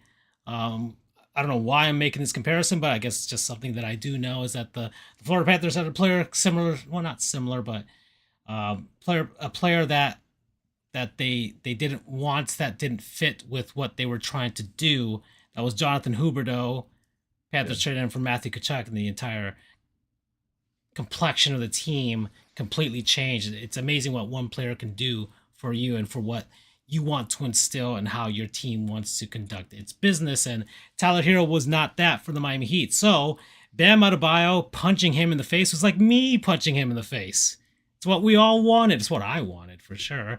And over the course of the last few years, Charles, you and I have had the stuff in the group chats about when the Tyler Hero had a good game, and I was just like, and then I never believed it. I never fell into it. I never wanted to believe in him, and I'm glad. I'm glad I never fell into that, because this kind of vindicates everything about this. Now, of course, it's gonna be great, and I would expect the NBA to have a Christmas Day game between the Milwaukee Bucks and the Miami Heat, because I'd love to see that as their first matchup. But anyways, I'm very happy about it, and very happy with this Heat off season. It's been fun again. It's actually been a lot of fun to be a Miami Heat fan. It's been a long time actually, um, but yeah, this is a great feeling, Charles. It can only get better from here. There's still one more thing, but I don't know. Have you put it out there in the ether, Charles? I know you sort of have, but of what we want. I Two things I gotta say. One, for the record, Hmm. remember, I never supported Tyler Hero never getting traded. I realized the Dame trade was never going to materialize. Yeah. And so, you know what, Tyler? Don't hate me. Here you go. Nor And the he did KD get that one. trade. Yeah, and he did get that one All-Star season that same time. But he is and always was a defensive liability. Forget health Woo. liability. It was always defensive Yeah. liability. And in the Which is Heat also world, not very Heat way. yeah. And people don't, if you're not a Heat fan, or if you never got your ass tapped by us for, you never understand what Heat culture is. Heat culture is not like a made up thing about strict nutrition. We live in South Beach. Heat culture is about hardcore discipline, going hard in practice, staying longer after practice just so you can show it, listening to your coach, respecting your coach. You can be confrontational, coach, because you grow men. The men are going to talk. But if coach ain't putting you in the lineup because he sees the matchup, you're going to respect it, right? because Spo is the best coach in the NBA. Nobody else has challenged me on it. Ricardo Team is the only one that USA I would head say, coach. yeah, when it's your number to call, it's your number to call. It is that team where you can be streaky and have great games, but if the next guy is back from being injured, you're going to sit down. And it's Know your not role. fundamental what Tyler was, because even it goes back to Spo and Pat's mentality of, yes, you can score, healthy or not, you can score, but we just want people who are going to elevate other people as well. And there's ways you can contribute. That's where there's the assists coming in. That's where the rebounds come in. That's where the metrics of knowing when to pass, even if not going to count as an assist, right, comes in. That's when it's, not being, you have to be, they love, this current generation loves a jack of all trades. And if you have to pop out, you have to pop out. That's why Sir Man got, you know, past 80 points, 83, right? Mm. Coming into it. Just saying, it's the same guy that we're talking about. It's just and people also have to understand too, basketball is in a very disgusting state where we have no choice but to extend people these days. Every team does it. Yep. Every team does it. Because you don't get like the compensatory picks that come into it in MLB or NFL, unless I'm mistaken. So if you're out, you're out. So you rather take it. The problem is because it's the Heat. If Tyler Hero played on the Utah Jazz, we would not have to have suffered Tyler Hero for 2 or 3 additional seasons. But because of the fact he played for the Miami Heat, because ownerships don't like the Heat, they don't like Mickey, right? Um, I mean, Mickey's the chairman it's of gonna the. change now, baby. Yeah, it's the chairman of the board of governors in the NBA. Basically, he's the head of all the owners now. Yeah, So, gotcha, I bitches. mean, 5. I'm gonna put on my They don't. tinfoil hat right now and say, there's a certain player that is nearing retirement and is still looking for a home right now that has expressed that he'd like to own an NBA team at some point. And he had a lot of fun when that was actually the most fun he's ever had, according to him, with the Miami Heat back in those 4 seasons. And Mickey And the Arison greatest happens. Heat player Ha- is an owner of a Jazz, so there's not going to be any conflict there. there, yeah, and now the Heat owner is the head of the NBA owners that can kind of put in a real good word about any ownership group, with Seattle and Las Vegas being the two new expansion teams that are still looking for groups and are taking bids. So, LeBron, you could come down to Miami and then make it put in some good words for you. It's going to legitimately break my heart when he signs elsewhere, because like I don't really know what he wants. Yeah. Even if he or Rich Paul says what he wants, we don't know, because he's Mercuro like that. He's still a little bit of a diva because to prolong certain things. But the thing is, you're the belle of the ball at the end of the day. You're not Helena Troy anymore, but you're Elizabeth II. We expect your longevity. We want you. You bring in so much for us, and it just fits better. Like Cleveland, because people want to say, oh, he wants to go back to Cleveland, made it right. He went back to Cleveland, made it right by like getting him a championship. What else does he have to do again? Like that is like storybook work. He made amends with Dan Gilbert after Dan Gilbert. He had people in Cleveland burning his damn jersey, and he made amends. And like when you Didn't go do to that in Golden Miami. State, yeah, exactly. They might just said some racist stuff, but it's Cubans, man. What can I say? Those are the Argentinians. Um, Yeah, and the Cubans. yeah, yeah, yeah. Colombians too, and Dominicans and everything. Like, I'm sorry. It's just how LeBron educate us, teach us to be better. Not me particularly, nothing, but like Miami people. We don't live there anymore. Neither of us. Um, Golden State, like it really, he doesn't really care about legacy perception from fan base. I think he cares about legacy perception in a player base because he's been doing it for so long. But it would really kind of ruin it to me if you have to go team up with Steph and Draymond and Jimmy. Jimmy would get traded almost in a heartbeat. You can't. There's just too much money in that pot.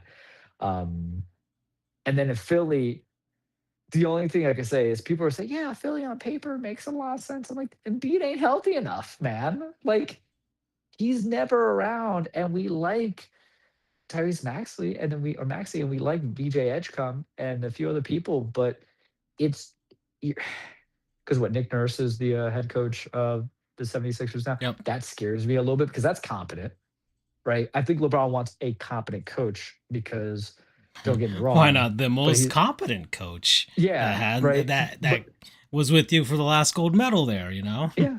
Well, Nurse is competent because I think we get Steve Kerr is competent, but he's also a byproduct of a very good system.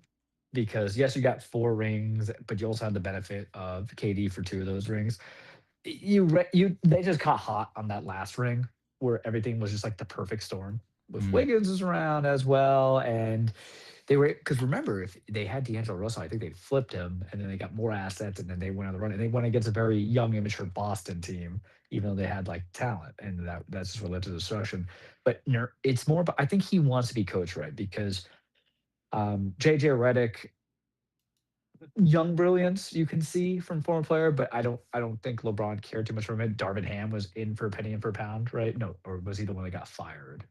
No, no, yeah. Darvin yeah. Ham was there. He got fired, and then they fired Hmm. somebody else again. But then he had originally Frank Vogel. You know what I mean? So it's like he's gone through the ringer of what new coaches would look like, coaches that have been around for a bit, coaches. I think he wants earned equity, right? Sweat equity, as the kids say, and there's Nurse kind of has that, even though they haven't been perfect in 76ers world, but that's also bad product of like the GM and what they were doing and how they planned so much for a man who was always injured and they just took that risk, but they drafted well.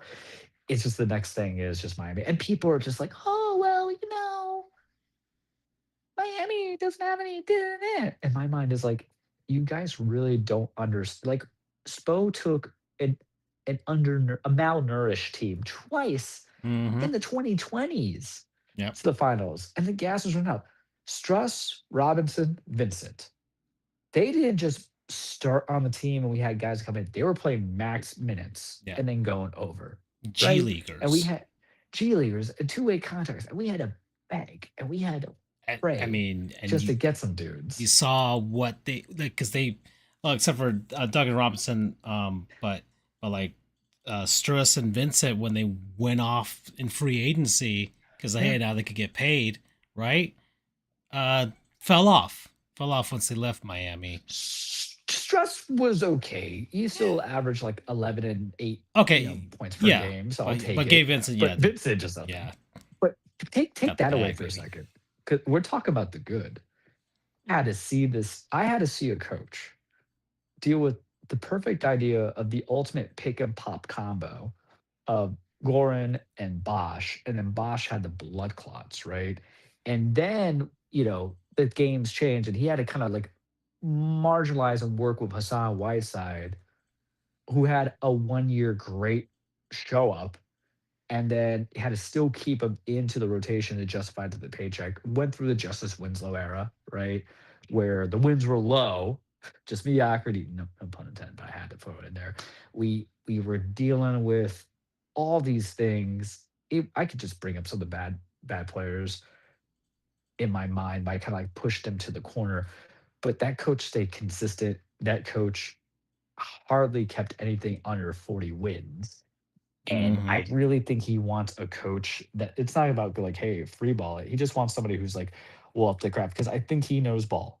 And it it's like I hate to say it, but if Doc Rivers was around, he would consider Doc Rivers, right? He wants those coaches, I feel, that can at least strategize to maximize wins. Because sometimes it's not players. Why? Because this man had a deal in 2011 to 2014 with your Shane Battiers, right, coming into it, who had been near the end of careers, but you know how to kind of plug and play and put it from there. And then, Hmm. even at Ray Allen, who was still a great shooter, but Ray was very marginal. It's like people talk about shoot, and I love it. I love the NBA so much because the pundits are now changing their tune from a couple of years ago because they're sitting to talk about it. But this is what I have to say on this, and that's it. Everybody is a shooter in basketball. They're just not a shooter the way that you like your basketball. And when he was like, they need to surround themselves with shooters. Well, in today's day and age, where everybody just gets fouled and goes to the line, we got two big men who are going to get you there. If you get Braun, he's definitely going to get you there as he drives to the lane. I like kind of what we're seeing from Conwell, but if you're talking about shooters to open up for spacing, they're gonna have guys that come into it because they have the deepest scouting department, I would say, that really kind of gets it. It's just it's gonna break my damn heart, man. And I'm looking back. I had to just do it from what LeBron left in 2016, 2014. 2014. All right. So there was only one season. One season. We had to deal with Victor Oladipo. We like Vicky, but still. Yeah, One he's trying to season get where back in we the were game too. under, yeah, where we were under, or two seasons we're under 500, 2014 and 2015, and then 2018 and 2019. Everything else was kind of like levitating up. And there was only a few times where they missed the playoffs. They only missed three playoffs because why? We also scout well. We also draft well. We're always stuck in the 14s, right? In that mid range, but we make best do. And maybe he's okay. But I really think he says, all right, I want a coach who's not going to be a drama queen. Because that's the thing about new coaches. When they get hired, the idea is like, oh, well, we want XYZ. And there's a reason why, if you believe the reports, he says Cleveland, Golden State, Philly, and Miami is because they're all established. Kenny Atkinson's established. He got Yeah. screwed a little bit blackballed in Brooklyn, but he's established. Hmm. He got swept, but everybody got swept by the Knicks, so it don't even fucking matter. Five, sorry. Um, Kerr is established, but he's definitely near the end of this game. I think he just wants to like end it on a good run. I think he's sick of a lot of the politic and that's coming around. And the other two we've talked about were they're established. But God, I'm just looking at that 2014, 20. We had like what? McRoberts was on that team. My God, it was just so yeah. Josh McRoberts, Shabazz Napier, like Wade came back for a little bit, but it was Yeah, just different. Shabazz Napier. We only drafted him Ah, because LeBron made one tweet saying, "I like this kid." yeah, it's over. Like I love me Luol Deng though. I love Luol Deng, but we were Yeah, running yeah. Well, James Luol Deng was Ennis, established when Joe. he came as a free agent. So yeah. I forgot Joe Johnson was on the Heat because he was there for Well, like Joe that Johnson one was like on year. every team. So Yeah, and then you had like Amari Stoudemire and his like yeah, and you had Amari Bennett was. Udry. That was just trying to resurrect Yeah, the career. It's Bennett like, oh, Udry. the Miami Heat can fix me up and my knees, and Oh, yeah. Well, and here's two names I pushed away from my brain. I couldn't forget this one because he was the problem with the poison bill. Tyler Johnson, and then Roddy McGruder. oh, another terrible Those Tyler, two, man. Just get these Tylers off my team. the double Johnsons, Johnson and Johnson were just except for James Johnson. We we we Every we team we love you to agree. made a Shetty two off season signing when the NBA salary cap just jumped to like $100 billion. So yeah, That there was probably nothing worse than being a fan in 2016 when we were in law school. It was Luke Babbitt, Goran, we love Goran, Wayne Ellington, no, UD, but it was The like Heat were UD, different the Heat time. were in a weird spot. They had like some awful uniforms, like their alternate uniforms were Ah, awful before they really hit it with the Vice uniforms. Like we were it was we were bad. It was a running bad Derek time. Williams, Willie Reed. So that's why I say, hey, The stiff upper Hassan era. lip. And like it, but that to summarize it, Mike, I'm just looking at these things. You look at what they did those 4 years, Casey Apokla. You come in through those 4 years after the fact, two finals appearances, man. And we could have beaten LeBron in the Lakers, but Goran, man, just I know. all I can say about that. And Bam got injured too. Yeah, just, but come on, LeBron, make my day. I've been disgusting in the group chats. I feel like Andrew is grimacing. Andrew's going to church to say some prayers for me, going to synagogue prayers for me because my soul, I've been filthy with you, LeBron. All right, we're at an hour and 44, Charles. I mean, we can wrap this up with a little baseball. I mean, we're past post All Sure. Star break. Home run derby happened. Jordan Walker, very impressive performance. I watched that. I didn't watch the actual All Star game because I couldn't get it on Fox, whatever. I couldn't get it. So, but the home run derby was enjoyable. I like that. Did Ben Rice even make it past the first round? I don't even know. No, he only hit 7 home runs, and Yeah, I think I mentioned that to one of my friends where I said when it comes to if you unless you're a judge, when it comes to like Yankees and the home run derby, we just like blow that load too early. yeah. Um, but very impressive. Nice to see Philly fans disappointed, so that was great. National League Mhm. was terrible during the All Star game itself. Um, but that was about it. So, and that's all I can say about the All Star game. But we're at midway point. Well, technically a little over the midway point. We're just going to look at the standings real quick here for baseball. we'll kind of give our short thoughts here, and then we'll end the show, Charles. All right. Alrighty. Because we are second half of the season has started. The Phillies are playing the Mets right now, and the Mets are not good for anything. But let me see what the score is at the moment, because I haven't checked, and I need the Phillies to lose, because the Marlins are actually in a playoff race right now, and the Mets are actually useful today because they won and they beat the Phillies today, so that's great. All right, so we'll I guess I'll start in the National League, and then we'll get to the American League. Because Sure. do it the first way this time. The NL West, I'll the give Dodgers. one sentence. But let me no. So the NL West, the Dodgers are just going to win that division because every other team there is disappointing. Disgusting. Yeah, Arizona, San Diego, San Francisco, and Colorado. The Rockies are not as awful as they've been in the past, but they are still awful. 10 games under 500.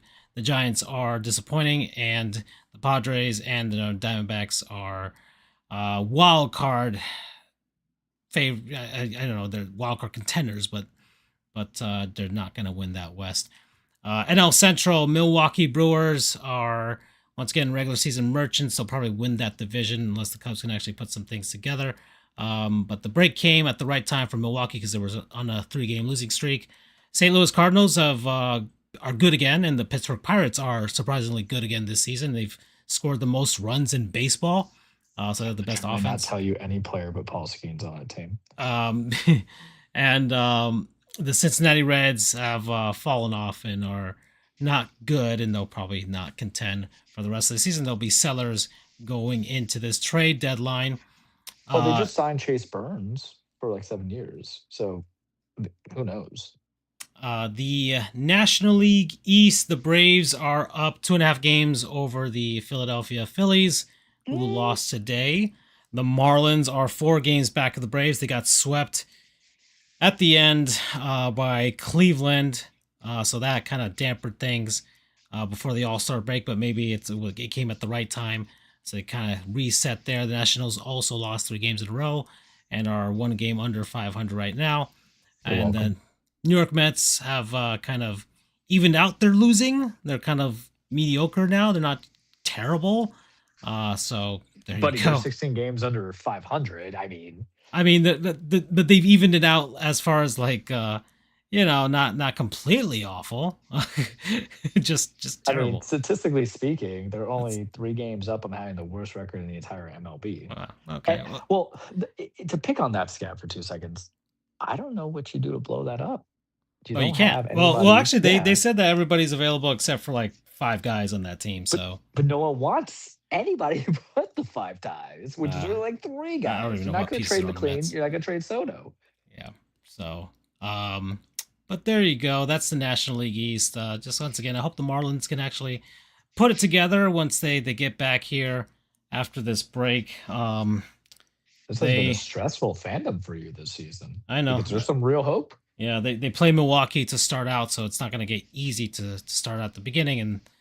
But who knows? They're in a bandbox ballpark when they start in Milwaukee, so that'll be interesting. So we'll see. Yeah, this is one of those where, I mean, you saw me in 2023, where every game was a literal heart attack for me, and I was becoming more unhinged as the season went on, and that's going to happen again. So I think everybody should be prepared for me saying some wild things on the Twitter. But as the Marlins get good, so do I, as far as my following is concerned. So I want them to keep going. All right, the American League West, the Texas Rangers are somehow winning that division. They have a negative 15 run differential, and it's just awful. The only team with a positive run differential are the Mariners, and they're 1 game under 500.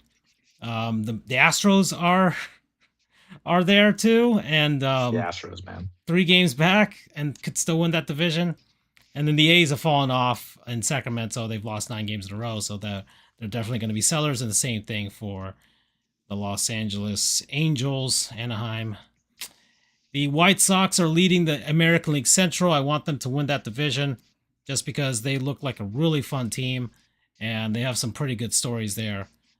Cleveland is there, and then they're always somehow they're kind of like the Rays of the Central.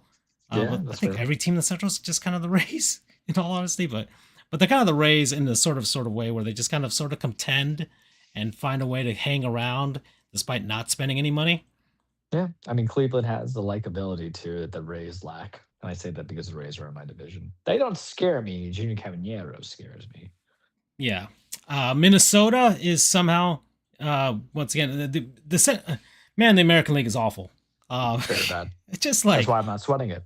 like every team is at or near 500, and like which is I guess fine if you like every team could make the playoffs technically. Like nobody's really out of it except like the Royals, the Angels, the A's, and that's it.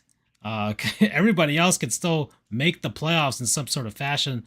The Rays and the Yankees are the only two good teams, and the Yanks came into this on a 4-game winning streak. The Red Sox somehow got hot, and they're still 10 games back of Tampa, but can still make the playoffs because of the wild card and how terrible the rest of the American League is.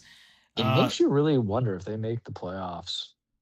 If because everybody was I wanted to roll this Chapman bar. They I don't think they don't have to trade him if they're gonna make the playoffs.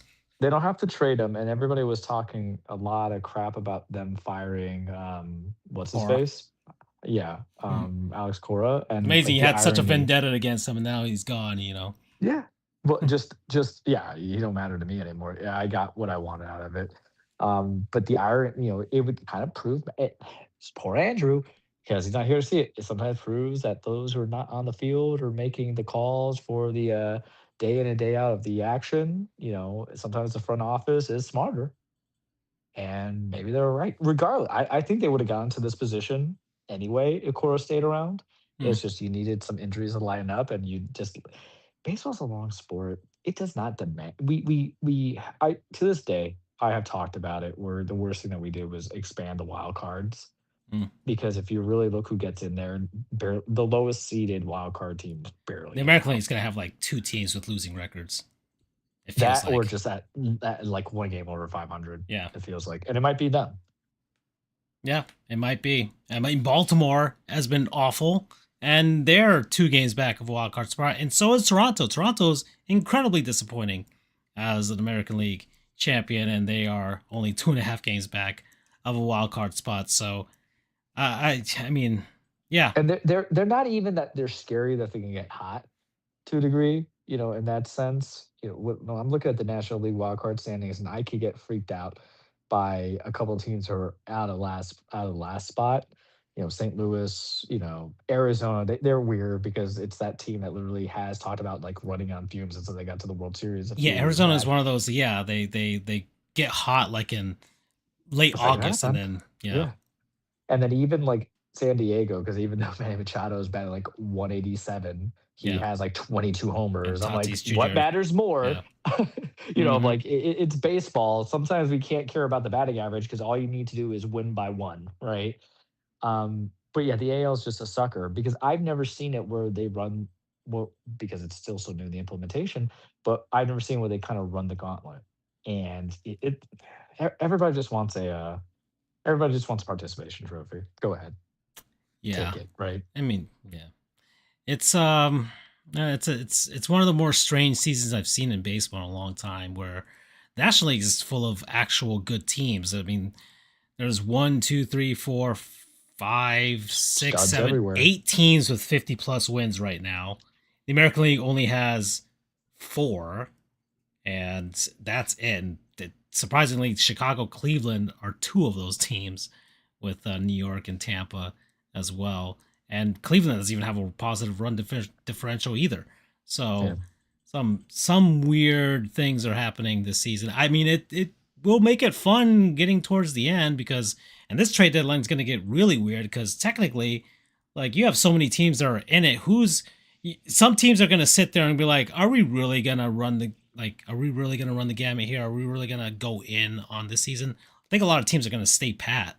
I don't think this Yeah. trade deadline is actually going to be good. Well, the Um, thing is all the bad teams, like the lower teams that you talked about, there's no one that you really want on that yeah, team. like The Angels have legitimately like can nobody. you Colorado trust has any nobody. pitcher that comes out of Colorado? I don't know. I mean, No. the Yankees traded for like five of those guys in last year, and it didn't We got really turn out that McMahon, well. right? And like Yeah.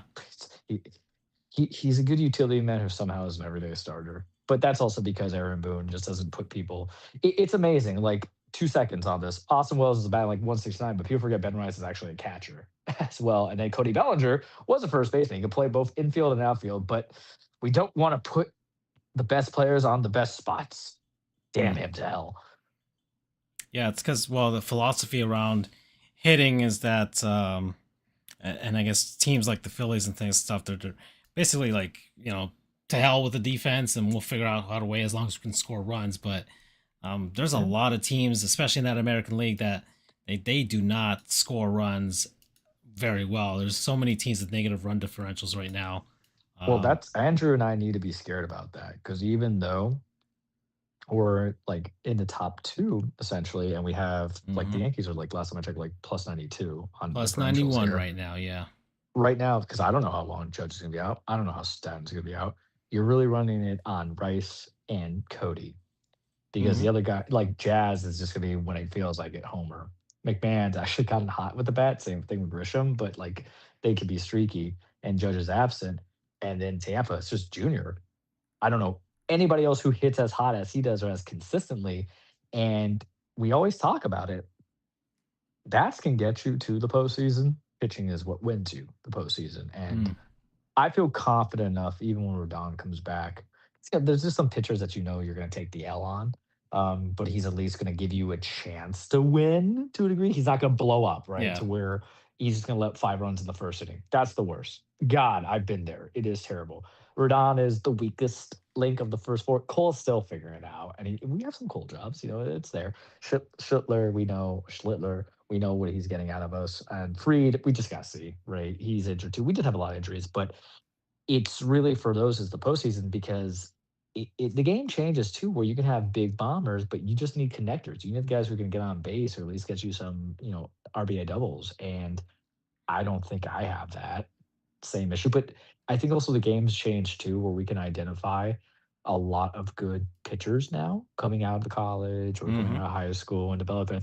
Hitters are so scant because this has just been a very weird year Yeah. where a lot of the best hitters are like sub 235 and maybe we just have to accept it. Maybe we have to say, I mean, it's listen, just the metrics have changed now. It's on the OPS now. So, what guys um, are throwing harder. hmm Mizowski is just disgusting. It's beautiful. hmm Skeens, even though he's having a down year by his standards, is still star level. Schlittler is just doing fantastic. We're gonna always give him his love, but it really comes down to where management's going to look at analytics and like, I don't give a damn if he strikes out 3 times in a game. What can he do at that fourth at bat or that first at bat? And that is some old school mentality that some hmm of the kids don't know now because they're raised on different analytics or guys. It's funny Yep. because it's a regression of like Vladdy Guerrero Jr., who was that kind of player, right? Started out as being a big time hitter, and now he's just like, okay, we got dingers, or we got some hits, but we're not hitting bombs now, and it's weird because Toronto's in that state. But game's gonna change a bit for sure. Yeah, it'll be interesting seeing going forward. I think a lot of teams are starting to implement small ball a little more now as pitchers are getting better. You got to find different ways to beat these guys. So that's interesting part of the game that's coming back. Charles, we are at the last minute here. So aside from that, I think I'm done with all the topics for this week, and then we'll be back in a couple weeks. I'm going to be in Texas next week anyway, so I'll have some hopefully some good stories to tell once I'm out there. And that's about it for me. So, bye, everybody. Take care. Come home, LeBron. Watching the Odyssey this weekend on IMAX. Let you guys know how it is if it's worth it. Bye bye.